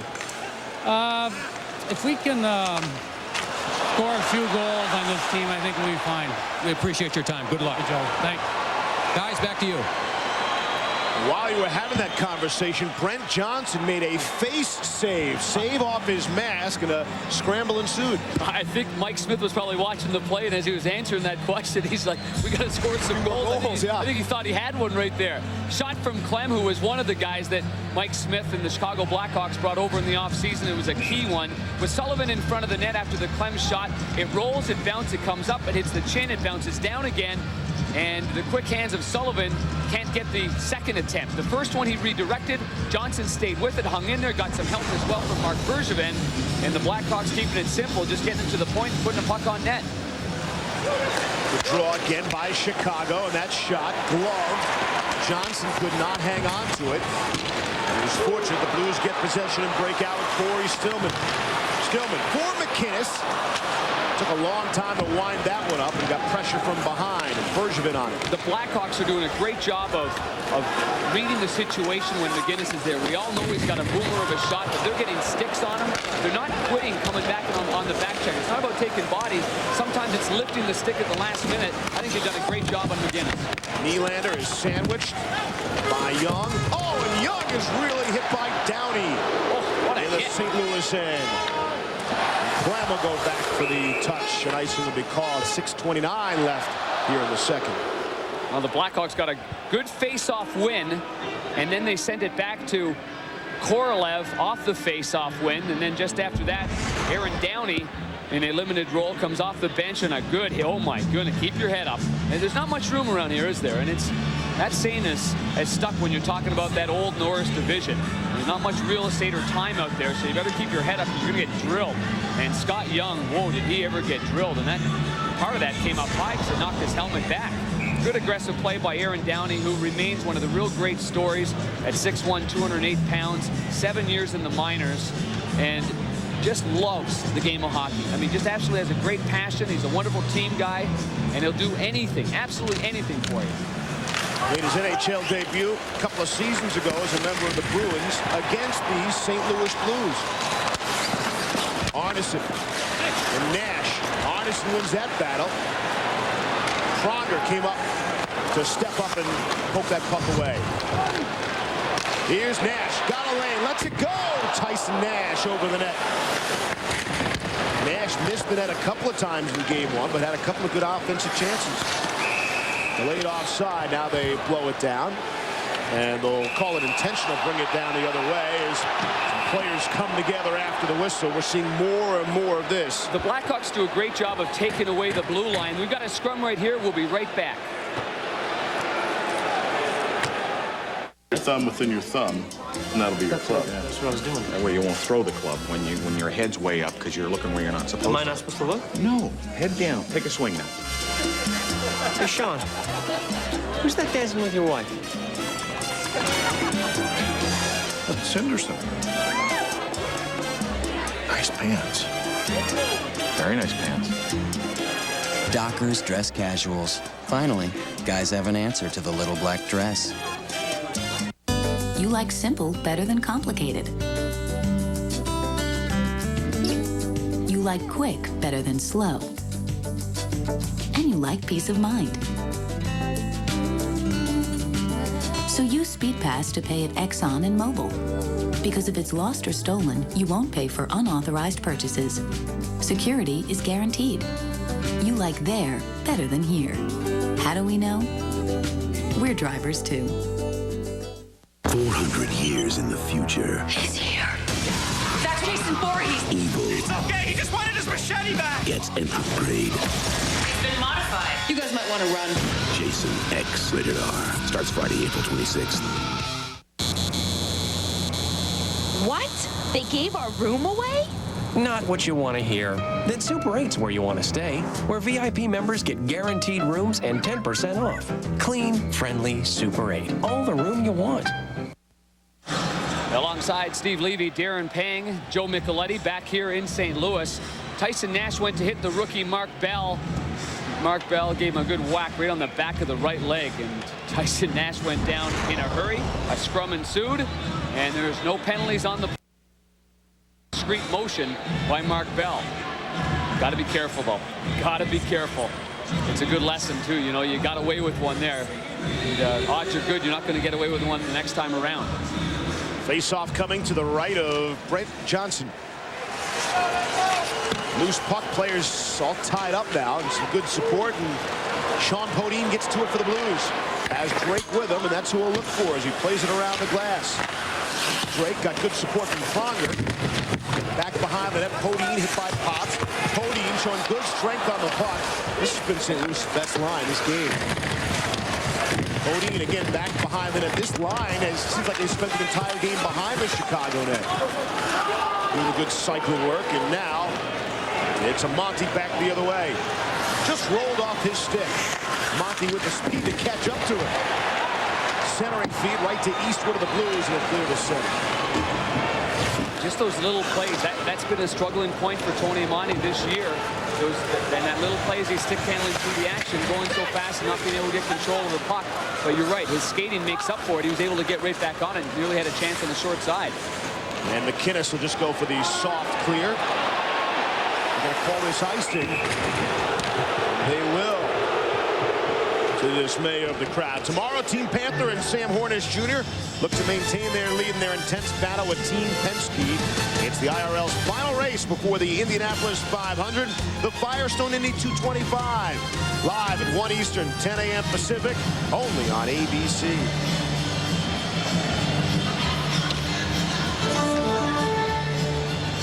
Well, Tony Amonte this year with his 27 goals. His last 4 years, he's gone 27 this year, 35, 43, 44. A lot on the mind of Tony Amonte, and it's been a year in which everybody said, okay, you've been a great goal scorer and we haven't won. He's made the adjustments necessary.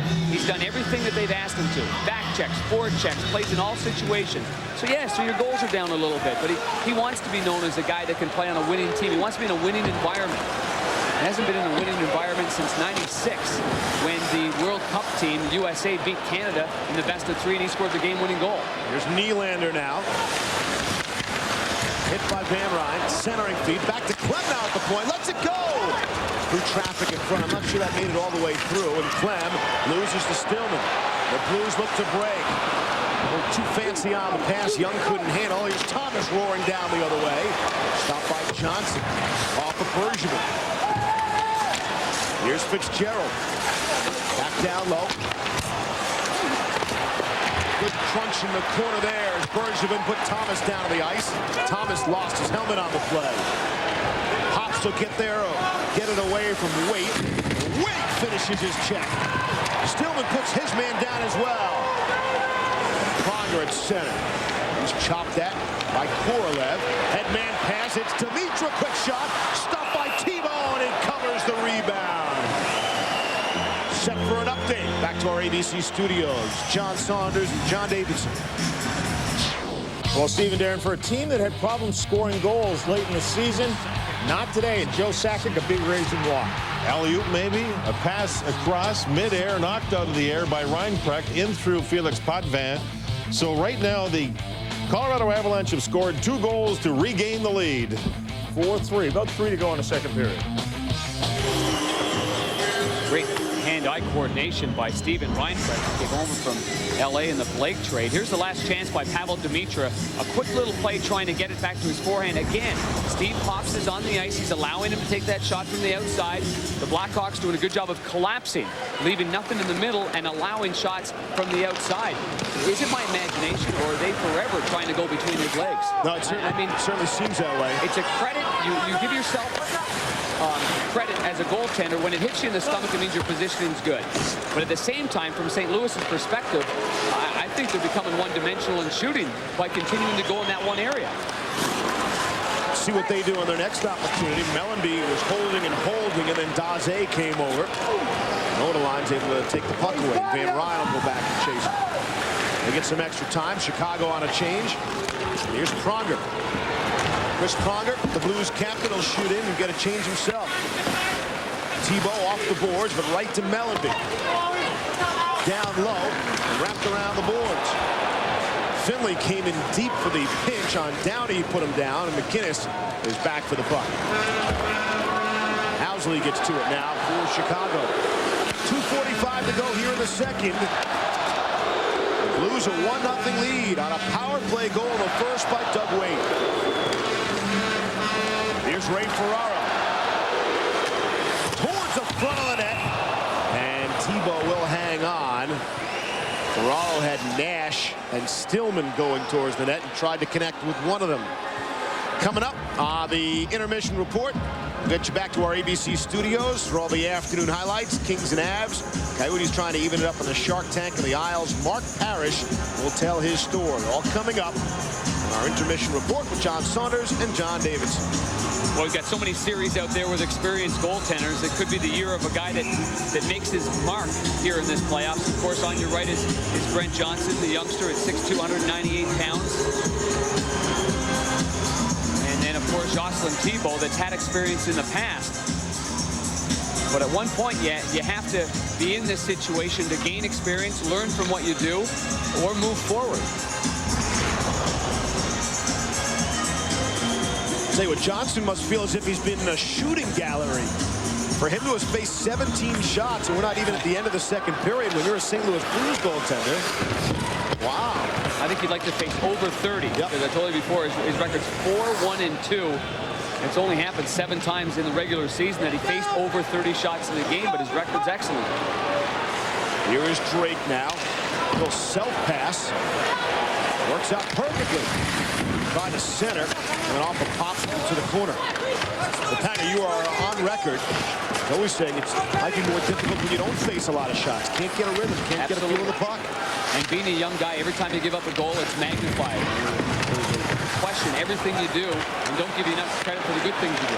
Here's Pronger. Monty got the stick on it, the tip it high off the glass. It's cleared down the ice. Go far enough for icing, and Pronger will chase it back. Off the boards and out of the zone. Calder couldn't handle, so Karpatsev will. Off the boards and out. Here's Daze with a step, trying to beat 3 Blues. McInnes on him, centered. Johnson nearly left that post. Nash the other way. Just too far from Meyers. Karpatsev hit by Meyers. Ferraro put down to the ice. By Odelon. Cross, Finley, McInnes, wrist shot through traffic. Arneson trying to get it around. Kept in by Finley. Tip shot right to Karpatsev. And the Hawks come out 3-on-2 as they hit the line. Here's Bell centering. It does it. And the backhander rolled off his stick. Never made it on goal. Off the glass. Finley will get to it. Pretty good scoring chance there by Chicago, and a rare one. Good setup, real good setup. And Daze with his long reach trying to get the goaltender to open it on the short side and then extend his stick and try to get it to the far side. Final half minute, period number 2. I was told by Keith Tkachuk just last week that when you're a shooter, you shoot. When you're a deker, you deke. Daze is clearly a shooter over a deker. Sullivan coming out from the corner. That shot was blocked. Tkachuk knocked down, tried to clear and could not. Here's Pops off of Tkachuk. Nylander's in front of the net now. Sullivan trying to do the good corner work. Centering feed. That shot stopped by Johnson as the horn sounds. Right now, Brent Johnson is pitching a shutout through 2 periods of play. The Blues have a 1-0 lead over the Blackhawks. We'll get you back to the ABC studios after this message and a word from our ABC stations.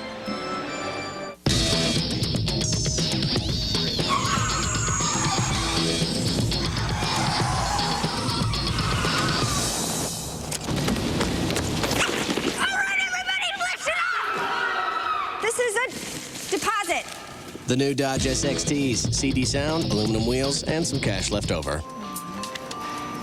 What's the date? CD sound, wheels, up to $13.35 in package savings, plus our 7/100 powertrain pledge, the Dodge SXTs. Who's going to be late for work this morning? If you're on the westbound side of the Market Street Bridge, just putter and park and recline the seats. Both lanes of traffic are blocked up due to a two-car accident. No report of injuries at this time. The men in blue are on the scene breaking up the barricades. Traffic looks... Hold on a second. There's a woman. She is going up the side of the bridge, and the bridge is up. The bridge is up. Oh, she jumped the bridge. Oh, my, she jumped the bridge. A woman.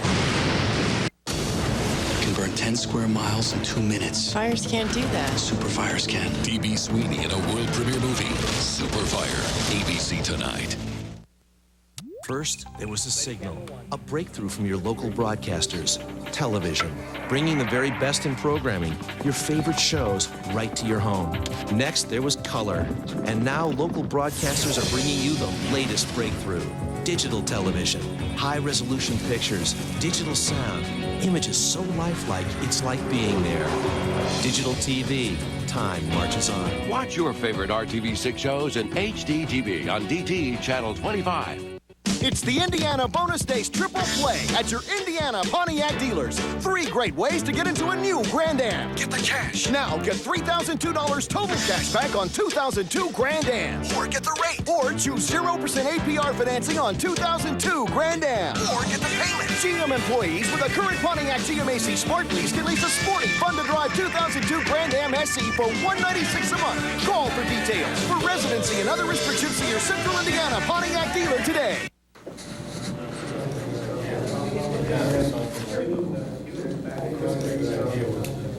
I would say for the top guys, we're about a half a dozen guys. Okay, sure, that's a priority. Yeah. I'll figure with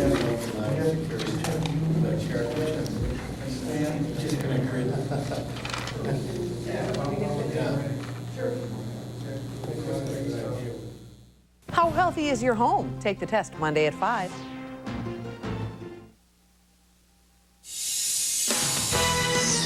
This is the Stanley Cup Playoffs Intermission Report. Here now, John Saunders and John Davidson.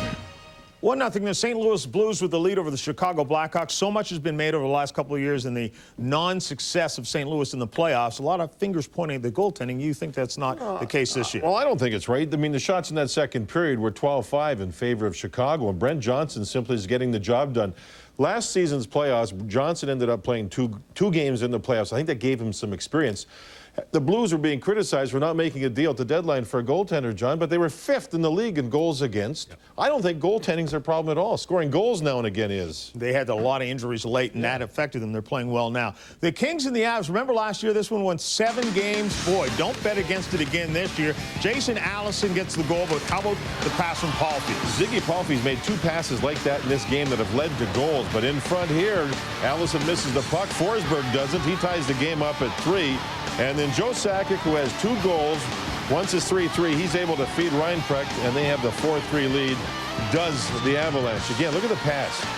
Mid-air, slap it down through the legs. Don't tip it up, knock it down. Reinprecht does. He gets his second of the series. Watch him knock the puck down through the legs. Gorgeous play. Sakic and Forsberg, the connection's working. I was going to say, to go far in the playoffs, your stars have to be just that. Sakic has been terrific all year, and he's been great the first 2 games of the playoffs. Peter Forsberg didn't play all year, and he's been terrific first couple of games. Coyotes against the Sharks. Sharks with a 1-0 lead. Harvey, nice shot, but Burke is right there, gets the pad on that one. And then Shane Doan will take the shot. This off a good forechecking as well. They stick around. Langkow gets the goal. 3-on-3 down low, and the Coyotes win that battle. Langkow led the team in points during the regular season. Look at Doan. Takes the puck, takes a good look, on goal, there's the rebound. Peterson did bump the goaltender, but Langkow got there to score on the backhand. That is a big goal for the Coyotes. They needed some real good jump. They had the lead after 2 periods, and they played pretty well in San Jose in Game 1. They weren't supposed to be in the playoffs, and they played well in the period away from tying this one up. Sundin will take it in. Osgood comes up with a great save. Michael Renberger's there. Come up with the stop as well.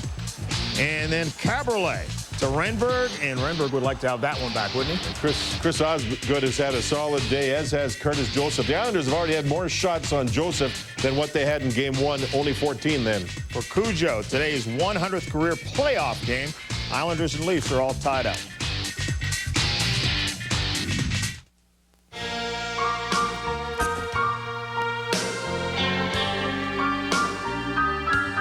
It's not for sale.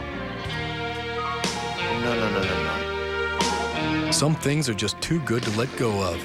That's why there's Valvoline Max Life, the first motor oil formulated for higher mileage engines. Max Life conditions use seals to help prevent leaks and helps you hold on to your car for a long, long time. Don't even think about it. Valvoline Max Life.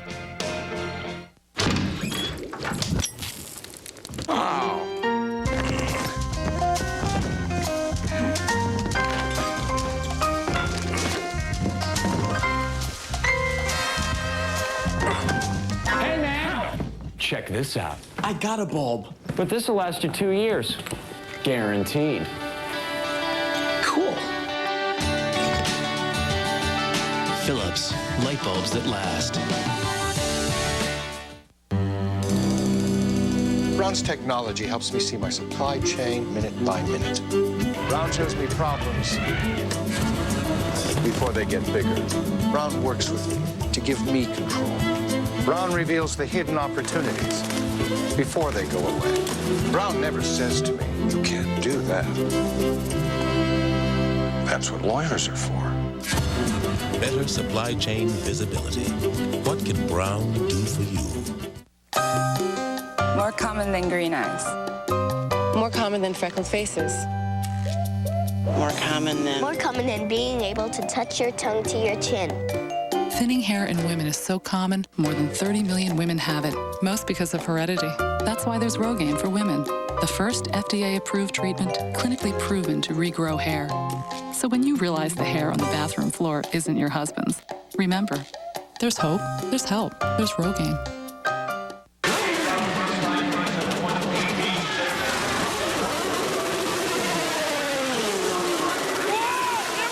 It was an exciting wheel-to-wheel finish. Sam Hornish Jr. captured his second victory of the season. Next stop, the Firestone Indy 225. Sunday at 1 Eastern on ABC. It's the final week, and The Bachelor's down to 3. I can't really predict which two will continue. Tristan. We're definitely connecting intimately. We're very close. Amanda. I am falling in love with him. And Shannon. I think that what we have is real. 2 will move on, 1 will go home. It's going to be brutal. The Bachelor. Who will he choose to be his wife? The final week starts Monday at 9/8 Central on ABC. This is the Stanley Cup Playoffs Intermission Report. Here now, John Saunders and John Davidson. And welcome back to our studios. Up to the next period in a moment. The New York Islanders making a return trip to the playoffs for the first time since '94. Everyone knows about Osgood, Pekka, and Yashin. Time now for the story of one of the young guns, Mark Parrish.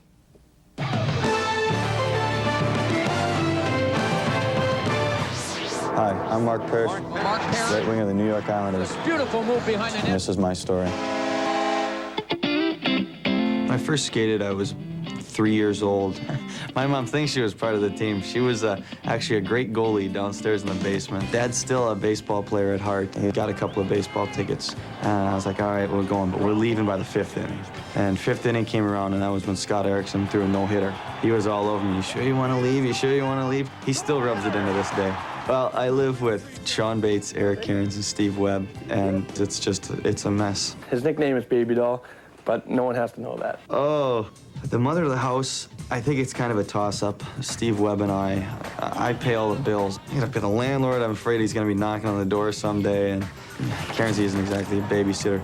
Webby and I have to babysit Batesy all the time. You know, sometimes he'll forget to set his alarm, so we always got to go in there and make sure he wakes up. I'm just happy that we can actually say that we did use a vacuum cleaner once. Peace. Toby Keith, How Do You Like Me Now? Reminds me, in high school, I remember there were skating instructors that, told me that I wasn't a good enough skater, that I really wouldn't amount to anything. Maybe I should try another sport when I was a kid. How do you like me now?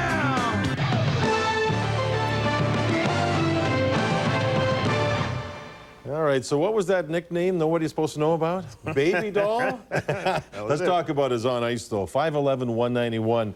He's a person that earns his way to the front of the net to be able to score goals. Started with St. Cloud State, into Florida, now with the Islanders.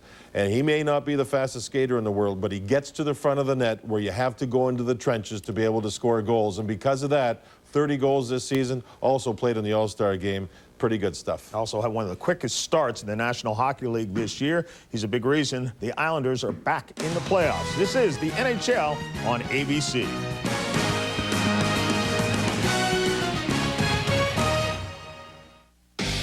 Right now at your Yamaha dealer. Every motorcycle, every ATV can be yours for only $49 per month at 3.99 APR. Plus, get up to $750 in free accessories on select models. See your local Yamaha dealer and get the Yamaha you want right now, because a deal this good won't last forever. On April 26th. He is an unstoppable killing machine. What the hell is going on? Jason Voorhees! Guys, it's okay. He just wanted his machete back. Uh-oh. He's been modified. Oh, you think? You guys might want to run.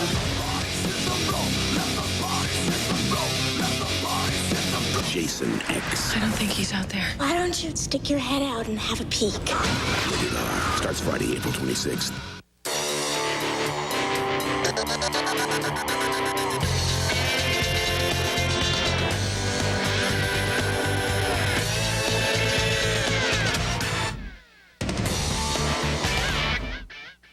With new Go Snacks, you can go anywhere. Go Snacks are bite-sized Doritos, Cheetos, or Fritos in new containers. They're waterproof. They fit in your backpack or locker. Go Snacks. Go anywhere but hungry. Those chicken sandwiches are about as radical as your mother's minivan. You need to try a new KFC Blazing Buffalo Twister. It's got 2 blazing crispy strips, buffalo sauce, ranch dressing, cheese, all in a warm tortilla. KFC's new Blazing Buffalo Twister. Buy one now and get a free medium Pepsi. What? They gave our room away? Not what you want to hear. Then Super 8's where you want to stay, where VIP members get guaranteed rooms and 10% off. Clean, friendly Super 8. All the room you want. If you thought this double agent was the only one who could surprise you, you thought wrong. Sydney. An episode that will leave you breathless. She knows about SD6. You suggesting that I allow you to kill my wife? A new Alias, followed by The Practice, Sunday, 9, 8 Central on ABC. Nicholas, Irwin, Claire, Watson. The Senior PGA Tour's best compete in the first major of the year, the Countrywide Tradition, next Saturday on ABC. How's your Saturday afternoon working out so far? The Stanley Cup playoffs on ABC. This is the intermission report. We come to you from Savas Center in St. Louis. The Blues a 1-0 lead over the Blackhawks after a scoreless second period. The only goal of the game came some 3 minutes in on a power play chance. Doug Waite in the right spot at the right time. 1-0 after 40 minutes. Darren Pang rejoins me after this. What would you do with a new Pontiac Vibe? That's our vibe. Nice. Yeah, it's like sleeker. It's a little more like sports car-ish. This is more than enough room for the board. We'll bungee you to the roof. I like the stainless steel on the dash. I dig it, I have to say. Seats fall down. I could have definitely used this when I was moving to my apartment. I wonder what this thing does. That's the eject button. Oh, it's a power outlet right there. All right, we're ready to roll. Give it all she's got, Captain. What would you do with a new Pontiac Vibe? You like simple better than complicated. You like quick better than slow. And you like peace of mind.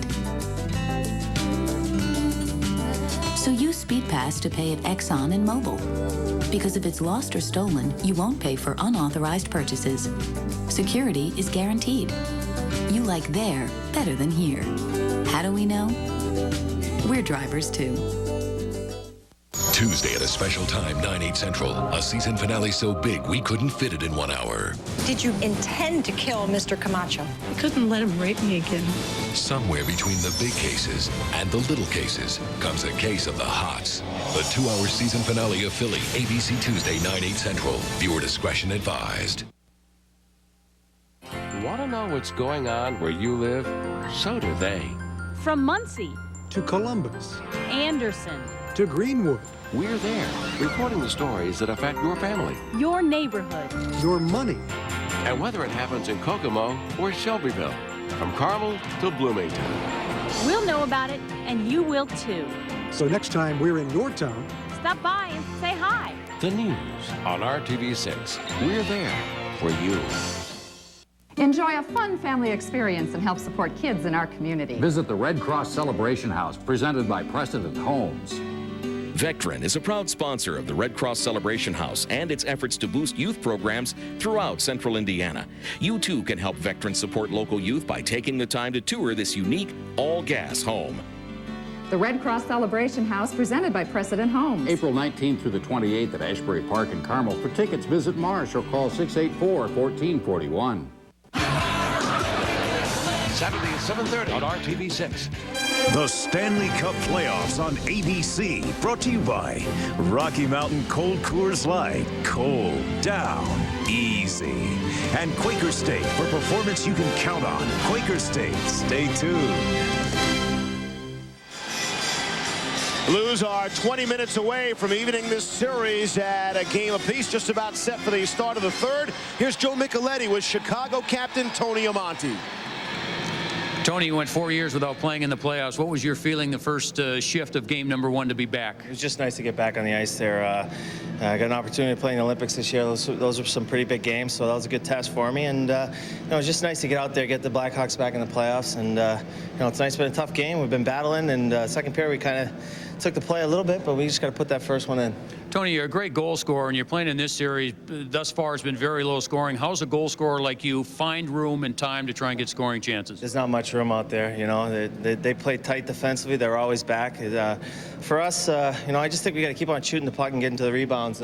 Johnson seems to be popping a few of them right out in front of the slot, and it's tough to go around these guys. You just got to keep on going hard to the net and go for the rebound. We appreciate your time. Good luck. Thanks, Joe, Tony, thank you.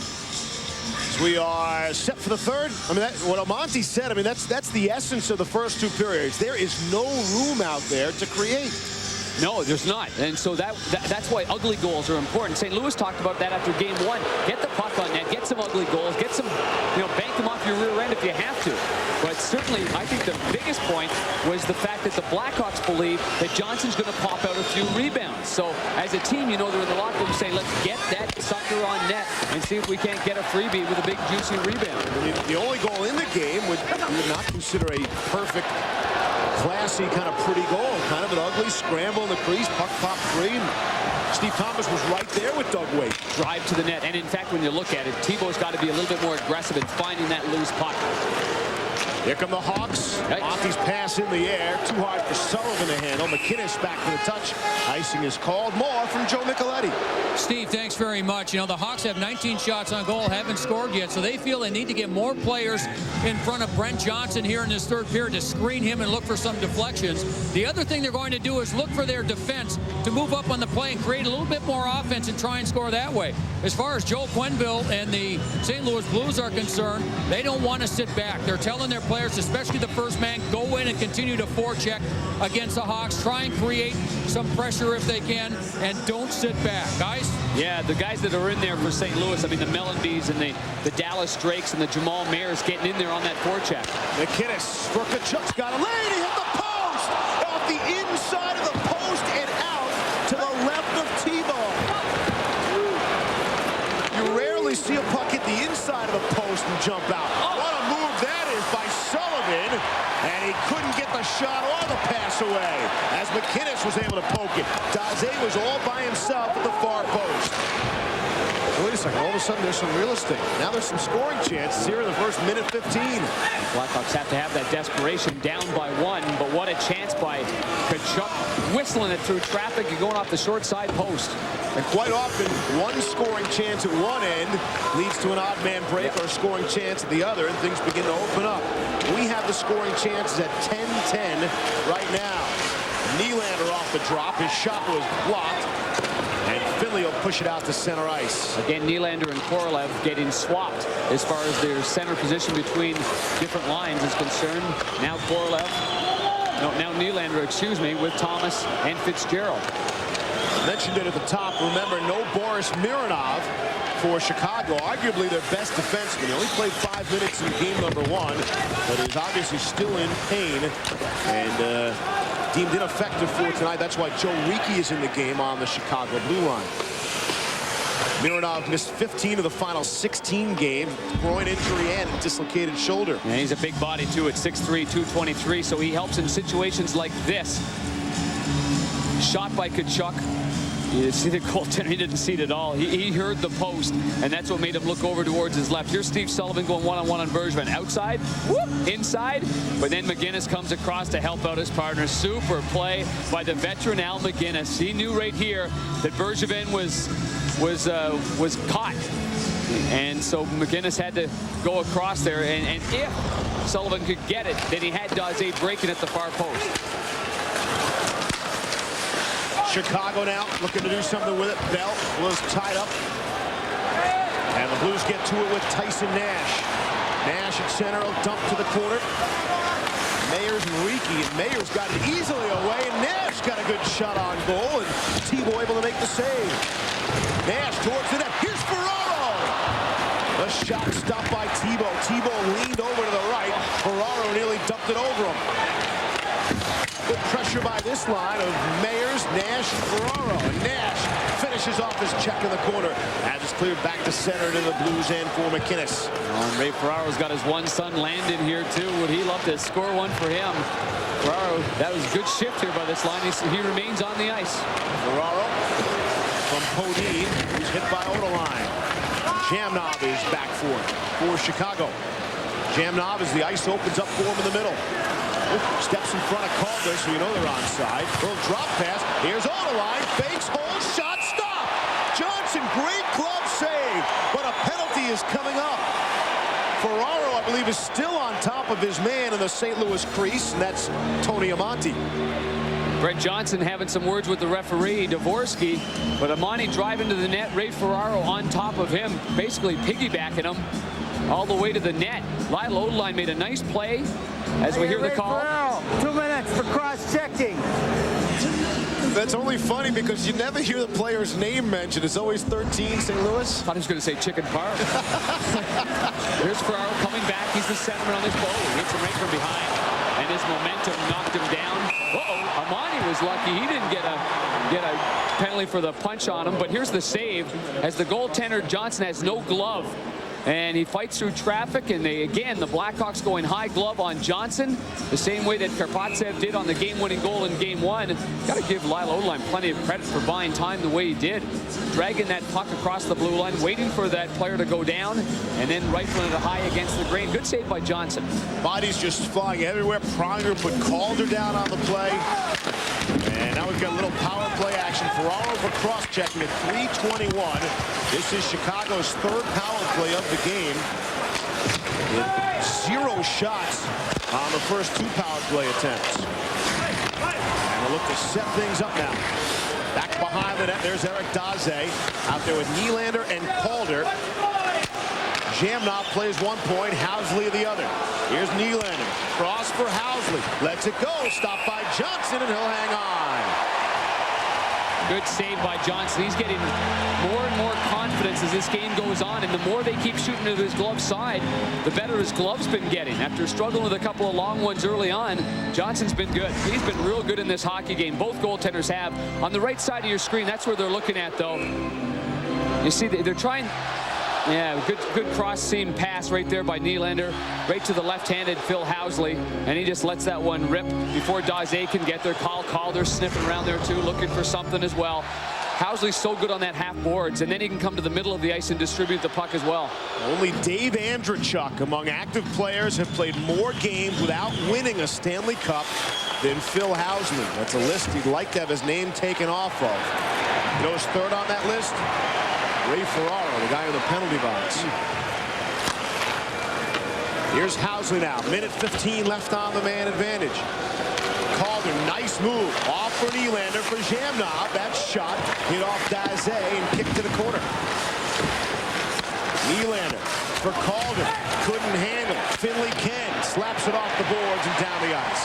There's a good play by Calder in the neutral zone. A shifty move on the right side, and then he quickly moves it to the middle of the ice. Nylander's the guy to watch. He was the guy in the last game that made that pull-up play and fed it to Karpatsev, but he's going to go off for a line change.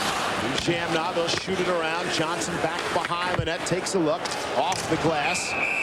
Eastwood makes sure it gets out of play. We send it back to John and John.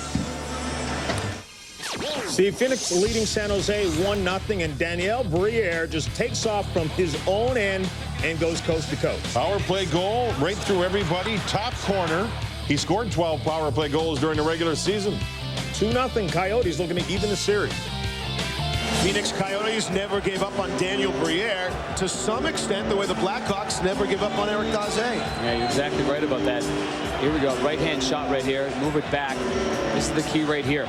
They can move it that way and have Zhamnov come into the open ice on the weak side to get a puck. They might be able to get an opportunity. Good draw by Chicago. Here's Zhamnov. Lets it go from the angle. Stopped by Johnson. He juggled it momentarily. Was able to hang on as players get together. Good face-off win by the right-handed Steve Sullivan. Takes a lot of draws on that side of the ice, even though he's a natural right winger. So he gets himself set. He gets support on the right side. The puck goes back, and Housley just lays it low. All the Blues go over towards Housley. That allows Zhamnov to step in. By the time Zhamnov took that shot, though, as we see the pass from Housley, by the time he took it, yeah, he's beyond the face-off dot. If you can keep a player outside the dots, then you're going to be in pretty good shape. Your goaltender has to stop that puck, and Johnson did exactly that. Eastwood beats Zhamnov on that face-off. Off the glass and out of the zone. Eastwood immediately goes for a change. Here's Housley winding up now. Offer Sullivan, who is hit up high by McInnes. Zhamnov on it, able to keep it in. Try to go cross to Amonte. Bouncing puck back for Housley. He gives it back to Amonte now. 5 seconds left in the power play. Housley, wrist shot towards the net. Deflected away by Pronger. Ferraro's out of the box, and he'll jump right into the play. Good stick of Pronger to anticipate that play by Housley. Centering feed by Amonte. Couldn't get it through to Thomas. Drake takes it away.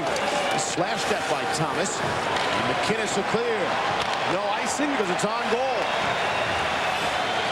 And they're able to kill it off. Chicago managed 2 shots on that power play. Tkachuk, the big hit on Pops. And the crowd roars. Then Pops fires it back, returning the favor.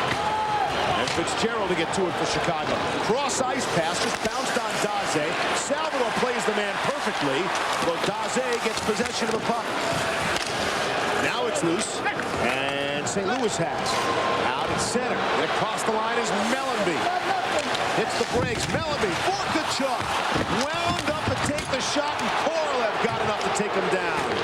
What a defensive play by Korolev. The fans want a call, but I think the immediate impact, then they fell down. Right back at it, Tkachuk. Good shift and a better save by T-Ball. Then Tkachuk was way a heavy hit on the far side in front of that Chicago bench. He put Downey down on the ice.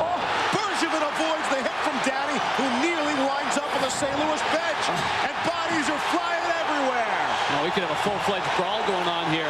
Man, oh man, how intense. Downey missed the player. Missed Bergevin when reading the boards. Play allowed to continue on. Headman pass for Bell can't handle. This is Stanley Cup playoff hockey. Tell you though, the young rookie line of the Blackhawks matched the enthusiasm.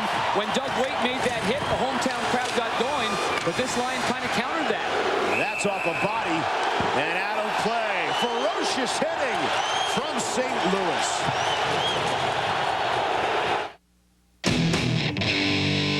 I love football on TV. Shots of Gina Lee, hanging with my friends and twins. I love burritos at 4 a.m., parties that never end, dogs that love cats, and twins. And I love you too. It's a love song. Cal Ripken, peak performer, car enthusiast. He loves driving. Time to pay up, son. And naturally, Cal values performance, so he uses new fine-tuned Quaker State motor oils, like Peak Performance, for engines in their prime, backed by warranty on all lubricated engine parts, even if you change your oil. Okay? Okay! Rematch? Okay, you lose, you clean my room. Hey, take it easy. I'm retired. For performance you can count on, Quaker State. Stay tuned. You must all break out of your humdrum existences. The atom becomes the flower, becomes the ox, becomes the man. We all must change. The world needs change. You, sir, you must change. Chevy Avalanche. the only vehicle that changes from an SUV to a pickup. There's also a Motor Trend's 2002 Truck of the Year. Thank you. No, thank you. Chevy Avalanche, like a rock. Now the Savage Center is jumping. 12.5 minutes remaining in this game. Keith Tkachuk had a good chance. He pulls up, lets her rip, and then gets drilled by the rookie Mark Bell, finishing his hit, and then a lot of stuff was happening after that. Korolev came back and took down Keith Tkachuk before he could get a shot on the far side. Then a lot of stuff around. That's Downey going in after not hitting, or actually Mark Bergevin eluding the attempted hit, and he ends up on the boards. Bell ends up there as well. These fans, that's what these fans, they love that stuff. Blackhawks and the Blues, lots of hitting, lots of action. Long shot from Clem. Stopped by Johnson. The buildings might be different. There's no more Norris division, but it's still the Blackhawks and the Blues. You fight for every inch of ice. Calder's shot. Johnson's in trouble with that one, but he's able to hang on. Fortunate no Blackhawk was around him. Whistle with 12:29 left in the third. The Blues hanging on to a 1-0 lead. Tony Amani told Joe Micheletti between periods about they get some pucks on net, and here's see how simple that was, even though there's nothing to that. And although it rolled over to his right, he calmly corrals the puck. Calder just putting it on net. He's just hoping that somebody's there. You know, he's hoping that Amani's slid away from his player and someone gets a sniff at it, a little tip in or a little rebound. Face off here. Sullivan's on the point. There's Sullivan right here. And there's the defenseman right here, Lyle Odeline.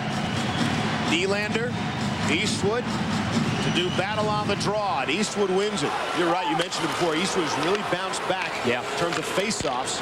Just 5 of 17 last game. He fights confidence at times like everybody else, but he got beat early in the last game and just couldn't regroup, just couldn't rebound.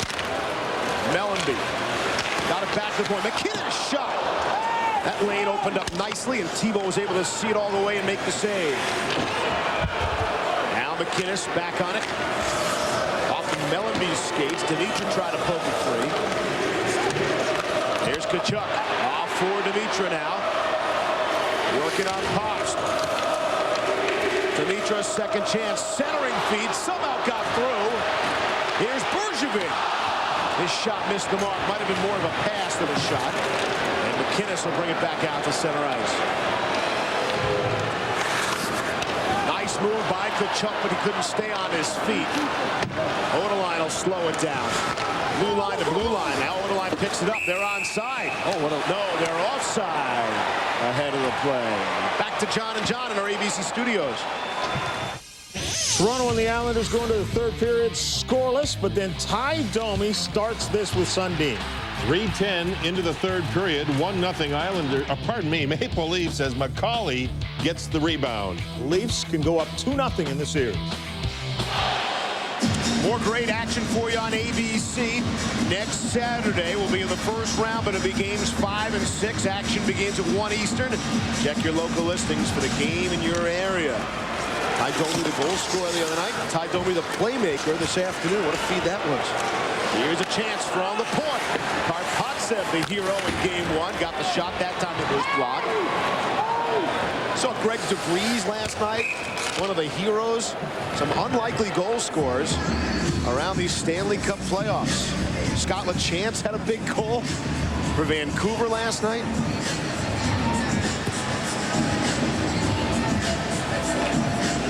Well, it's the goal scorers now for the Blackhawks.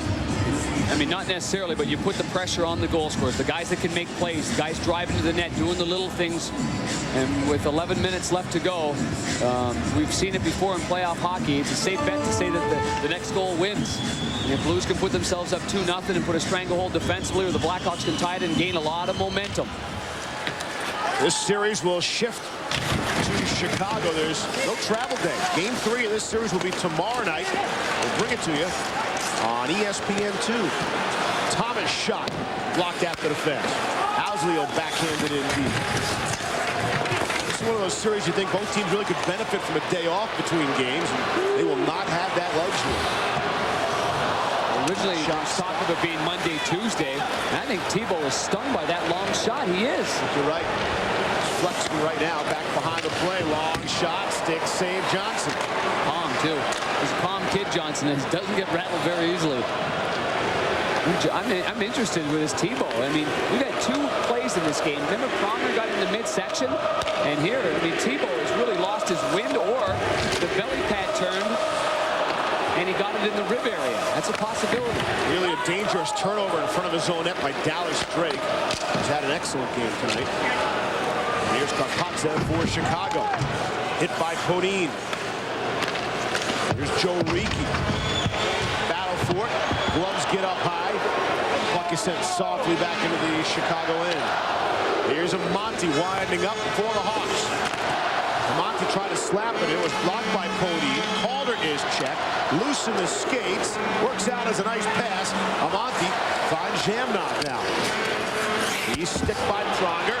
And the Blues look to break. It's a 3-on-1. Here's Kachuk with Podine for Dimitri. Oh! Back. Saved by Tebow. Here's Podine. He'll shoot it around the boards. Kachuk gets to it. Zhamnov checks him. Dimitri is checked as well. I think Dimitri went to pass it again instead of trying to get the shot away. 3-on-1 break. Oh, man. Here's Mellanby, long shot, and he just missed on the far side. We go from 0 room to skate, 0 real estate, to a 3-on-1. And it opens up here in the 3rd period. Bell finished his hit on Ferraro.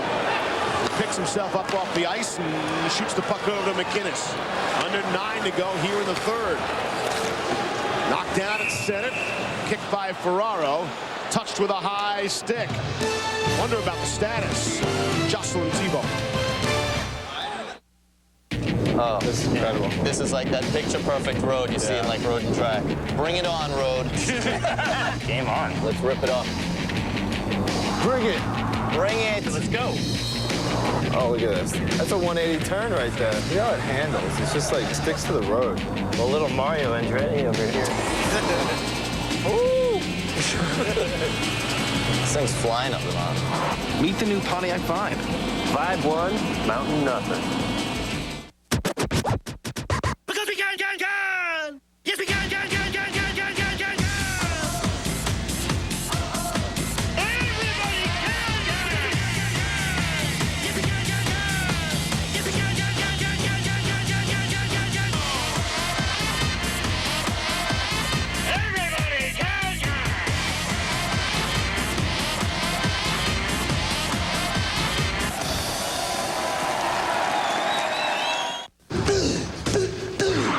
People who don't use 1-800-COLLECT make me mad. I pity fools who don't know it saves $1 or $2. 1-800-COLLECT always leaves a good impression. Use 1-800-COLLECT. Save $1 or $2.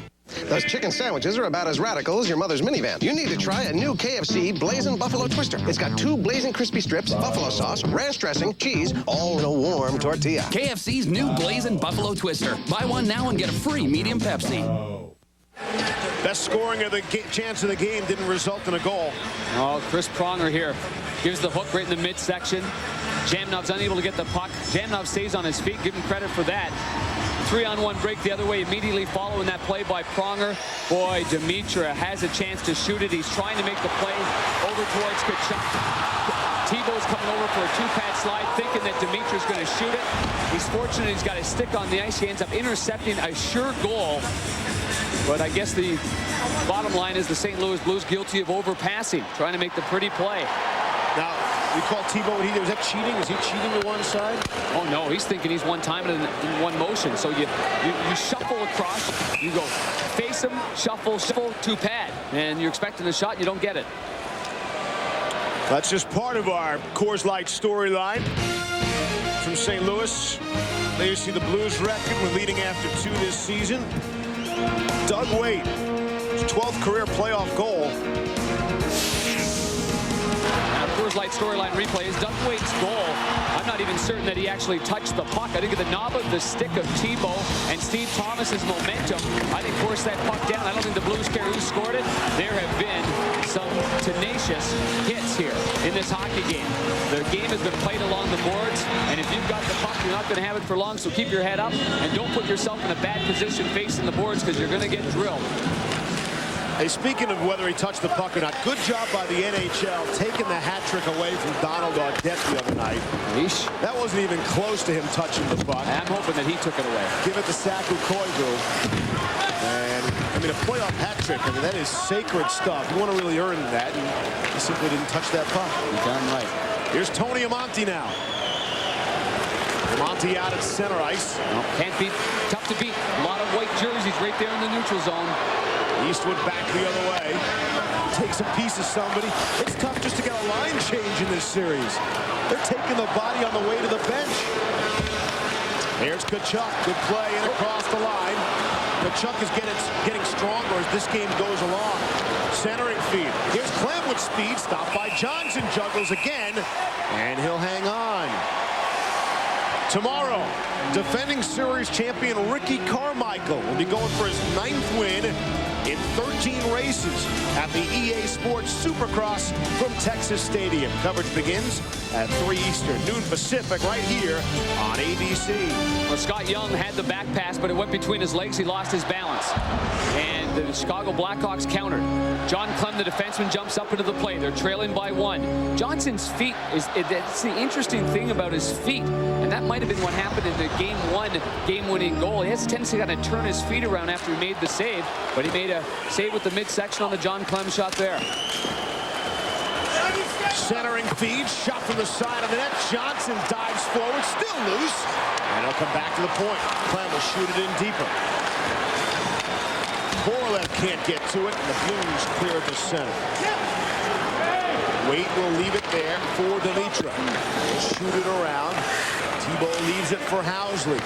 7:19 to go here in the third. Turnover. Tkachuk, rocket save. Thibault get the rebound, but not another rebound.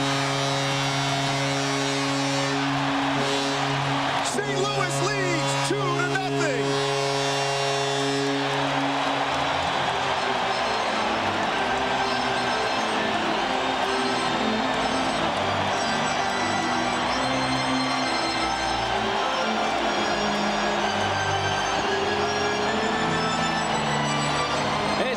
Has erupted.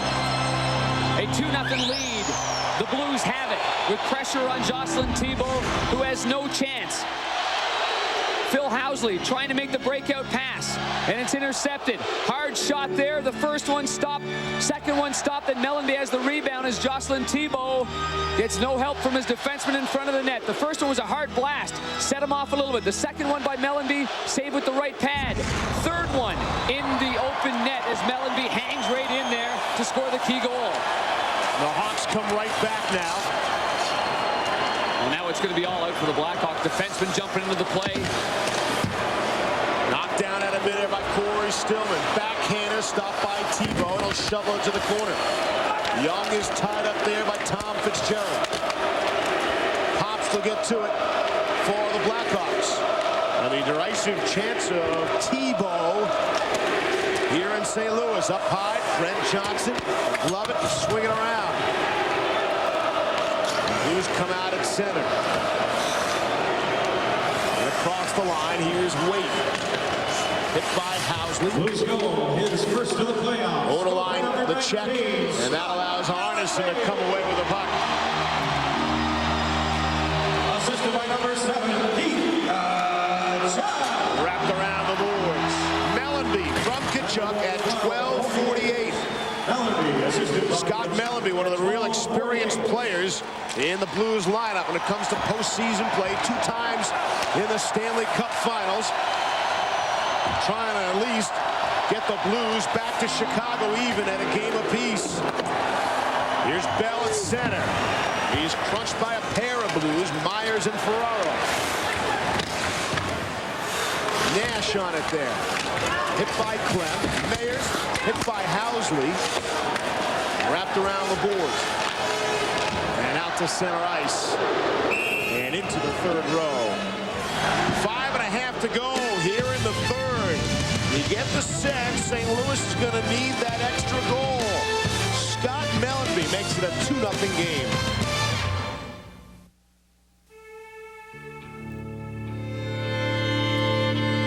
Internship at Father's Law Firm, $5.20 an hour. Internship at Uncle's Insurance Company, $6 an hour. Internship at Neighbors Brothers Bank, $5.50 an hour. Internship in the music business, priceless. Apply to work on an episode of Music in High Places. Go to mastercard.com.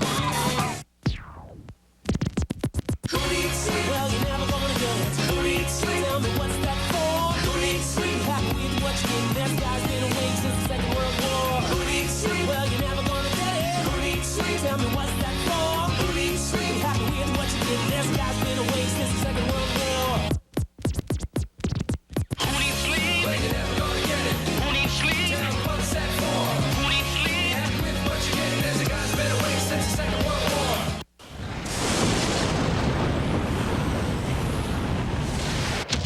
This is Silverado Heavy Duty, with the most towing capacity of any heavy-duty pickup.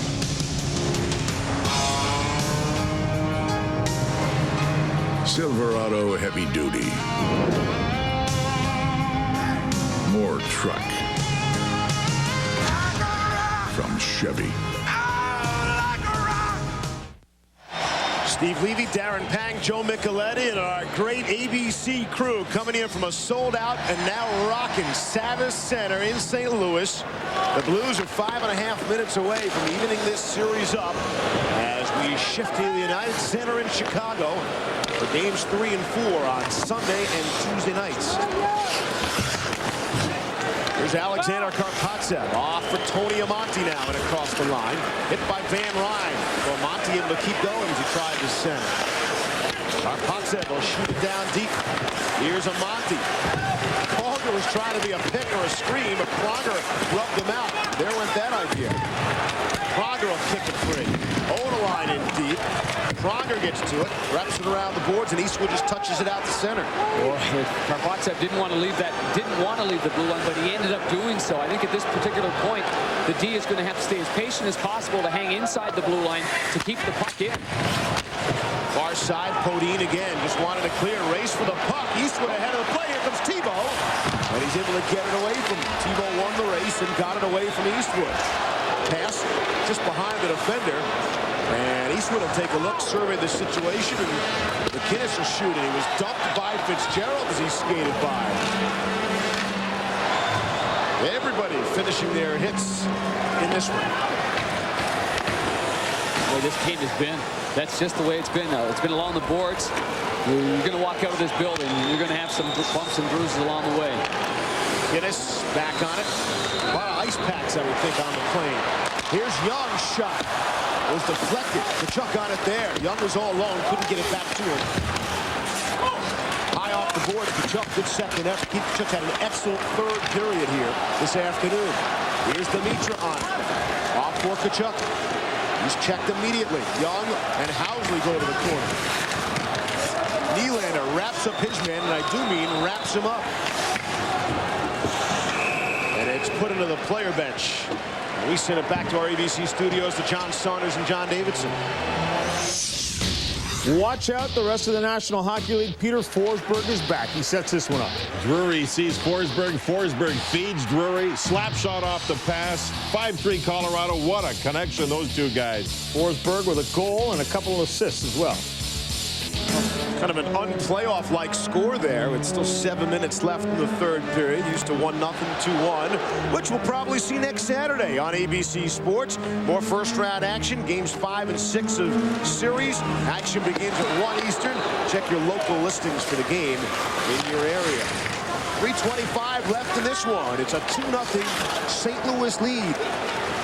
Here's Pops carrying to center. And across the line. Thomas got to it, couldn't skip through Pronger. He cleared it down the length of the ice. No icing. Karpatsev off for Sullivan. Here's Korolev out ahead, just too far from Thomas. Rolled off the stick. Pronger tried to bang it right out and could not. Wade comes over to support. He'll take his time. There's Doug Wade at center. He'll shoot in softly on goal. Thibault will leave it there for Lyle Odeline, trying to catch the Blues in a change. Odeline rolls it to the Blues blue line. McInnes back the other way. St. St. Louis is onside. Dallas Drake from the angle. Shot, stop, rebound loose. Kept in. Finley's shot towards the front of the net. Podine turnaround shot, stopped by Thibault. And he'll hang on with 2.5 minutes left to play. Blues putting some good pressure on Jocelyn Thibault. Thibault has bounced back after taking that awkward shot. Then he made that great save on the 3-on-1 before stopping 2 shots before giving up the go-ahead goal by Mellenby. Not the go-ahead goal, the goal that's made it 2-0, excuse me. Short side shot. That's sort of where you're seeing a lot of shots here. And even the Blackhawks, the chances that they've had on Johnson have been a lot to the outside. The Blues making sure they're doing a good job of keeping the Chicago Blackhawks on the outside. Here the Blackhawks, you're seeing they're giving away the shots on the outside. Load line again, just drilling. The veteran Podine, though, knows in scrums like that. See where his arms were? He said, I'll take a hit. It means you're going to go up to the penalty box. I'm going to take that hit. And that's a good veteran move by Sean Podine, although there was no call anyway on old line. 2.5 to go. Here in the third. Off the draw. Steered away by Thibault. And Amonte will take it behind his own net and wind it up. Look at St. Louis, too. Look, 5 guys in the neutral zone. Here's Zhamnov. He'll shoot it in. Bouncing puck on Johnson. Plays for McInnes. Out ahead is Eastwood. 2-on-2. Zhamnov is back. He's a forward. And Podine's shot deflected out of play and into the crowd. The clock stopped with 2:08 left in the third. Dallas Drake was in the neutral zone as the St. Louis Blues had a 5-man scenario as the Blackhawks were breaking out, and Tony Amani went right by Dallas Drake and he put his stick under his skate plate and dumped him to try to create a little bit more room. He's backing up. Good move there by Tony Amani. They need more room. They can't get by 5 white jerseys in the neutral zone. The only way to do it really is to get the puck in deep. You're going to be forced to dump the puck in and then create a little bit of cycle down low and hope you get a man open on the point. Off the face, kept in by Van Ryn. That shot up high. Thibault juggles it. Fitzgerald shoots it the other way, turns it over to Dimitra, and he missed the target. Here's Mellenby from the angle. He also missed, but works out as a nice pass for Tkachuk. Back for Van Ryn. Towards the front of the net, was blocked down before it made it on goal. Dimitra goes down to the ice. Karpatsev got a shot up high on Mellenby. Blues will take this all afternoon. Minute 35 to go in the third. And play is deep in the Chicago end. Mellenby whiffed on the shot. Loose puck, and now it's cleared the center. All because of the poor clearing attempt inside the Blackhawks zone. From that point on, the Blues have kept the puck in, and they're killing off, obviously, precious seconds off the clock. Last St. Louis playoff shutout, May of '99. The goaltender, Grant Fuhr. Here's Housley. Checked at center. Whisked inside the zone. Amonte with speed working on Finley. Finley pins him to the glass. And the crowd is on their feet here at the Savas Center. Daze down low for Amonte. On his backhand now. Extra attacker on. Shot is blocked. Loose puck to McInnes. And he'll just flip it out to center. Again, the extra attacker on. The Chicago net is empty. Amonte will shoot it around. Brent Johnson, this is his 4th career playoff game. Sullivan for Zhamnov. Shot blocked. Amonte behind the net. This is a late penalty coming up. And a cross-checking penalty is coming up with 14.3 seconds left. Longer cross-checking. I'm sure that the referees, in this type of situation, you could probably call a penalty on every single guy. I mean, guys are just battling for position. They're giving guys the business, cross-checking. There's a cross. Well, that's 2 pretty good cross-checks there. Chris Pronger looked at the referee like, what? You're kidding me, right? It's the playoffs. It's St. Louis, Chicago. That's legal. Oh, man. No, it's not, Chris. Chicago just had 1 scoring chance that we've monitored in the third period. Credit Joel Quenneville and the St. Louis Blues. They said he was going to have to stoke the engines. They stoked the engines. And Brent Johnson, give this guy credit. Boy, goaltending scenario here has gotten absolutely no respect whatsoever. We bumped into Freddie Brathwaite yesterday, and he told the story. You get a sense of what the town is like, and he said he was minding his own business, watching some hockey highlights and talking to the waiter and talking hockey, and the waiter says to Freddie, not knowing who he is, you know, I don't like the Blues goaltending. They're young, they're inexperienced, and Freddie, as mild-mannered as he is, would never identify himself, would never give the waiter a hard time, and just relayed the story to us. And that you get that sense, though, around St. Louis, around town, not from necessarily the hockey types, that they're concerned with the goaltending. Well, he's so protective, too, of Johnson. I really think that it shows a great team player in Freddie Brathwaite. I mean, he wants to be in that net, too, but he says, you know what, when Brent Johnson gives up a goal, and let's say Dominic Hasek gives up the same goal, Brent Johnson's not good enough. And so it goes on and on. Gets back to the reputation we spoke of before. Yeah. Hasek gets the benefit of the doubt, again, Brent Johnson would not. You got it. And again, you've got to make the save. And if you make the saves, you get the credit. He's going to get credit. Here's a chance. No, there isn't a chance. Let's see. Is there going to be another penalty before they drop the puck? They're just working on the clock. Yeah. There's a clock issue right there. Went from 14.3 to 11. That would have been a pretty good scoring opportunity for Chicago off that face-off, but they'll do it again. 14.3 seconds left. Regulation time. Chicago net is empty. So in essence, it's a two-man advantage. Zhamnov on the face-off against Eastwood. Eastwood wins it. Back behind the net. A couple of Hawks are there. Another cross-check. Finley trying to whack it back to the point. Helsley shot. That hit off the post. And that's it. The horn sounds. And the Blues are off the bench to congratulate their much-maligned goaltender, Brent Johnson. In only his fourth career playoff game, he gets a playoff shutout. Chicago fired 26 shots at him, and this series is going back to Chicago even at a game apiece. Well, congratulations to Brent. First playoff shutout since Grant Fuhr did that as a member of the St. Louis Blues.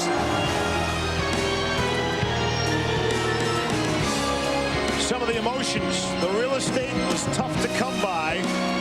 The city of Chicago will be fired up to get this series back home. A home playoff game coming up tomorrow night for the Blackhawks. You'll see it on ESPN2. Chicago and St. Louis, old-time hockey. And this series is even at a game apiece. Brent Johnson, a playoff shutout as we send it back to John and John. And Steve, something you don't see very often, back-to-back games in the playoffs. Used to be that way all the time, but and loved it too. It was St. great. Louis, very impressive goaltending by Johnson. Oh, I'm really glad that, you know, with St. Louis went out and got the power play goal early. It took the pressure off their team on home ice, already down a game. But Brent Johnson is just getting the job done. It's that simple. Their goals against is fine. If they get a little more goal scoring, it'd be the life would be a lot easier. And Chicago played pretty well. That one tied at a game apiece now. Bonus covers the LA Kings and Colorado Avalanche. 5-3 Avalanche. Gary Thorne and Bill Clement. Well, IJ, one chance, not two. We welcome you. We've been watching the Chicago-St. Louis game here in Denver. St. Louis with a victory in that one over Chicago. Here, the Avalanche trying to go up 2-0 in their series as the Avs have a 2-goal lead, 5-3. Kings have led twice in this game, but not here in the third. Joe Sakic has picked up a couple of goals. Forsberg has gone 1 and 2 in the game. Patrick Roy, the save on Smolinski. Somebody's got to get something to help the Allison line, and there was Brian Smolinski's chance right there. Sakic looking for the hat trick. In, shot, blocked. Rebound, Sakic to Tanguay. Pass in the middle, blocked by Smolinski. Sakic took it back. Sakic trying to drop it to Reinfeldt as he got knocked down. Into the middle of the foot. Shot, save made. Adam Foote hit the mask of Felix Potvin.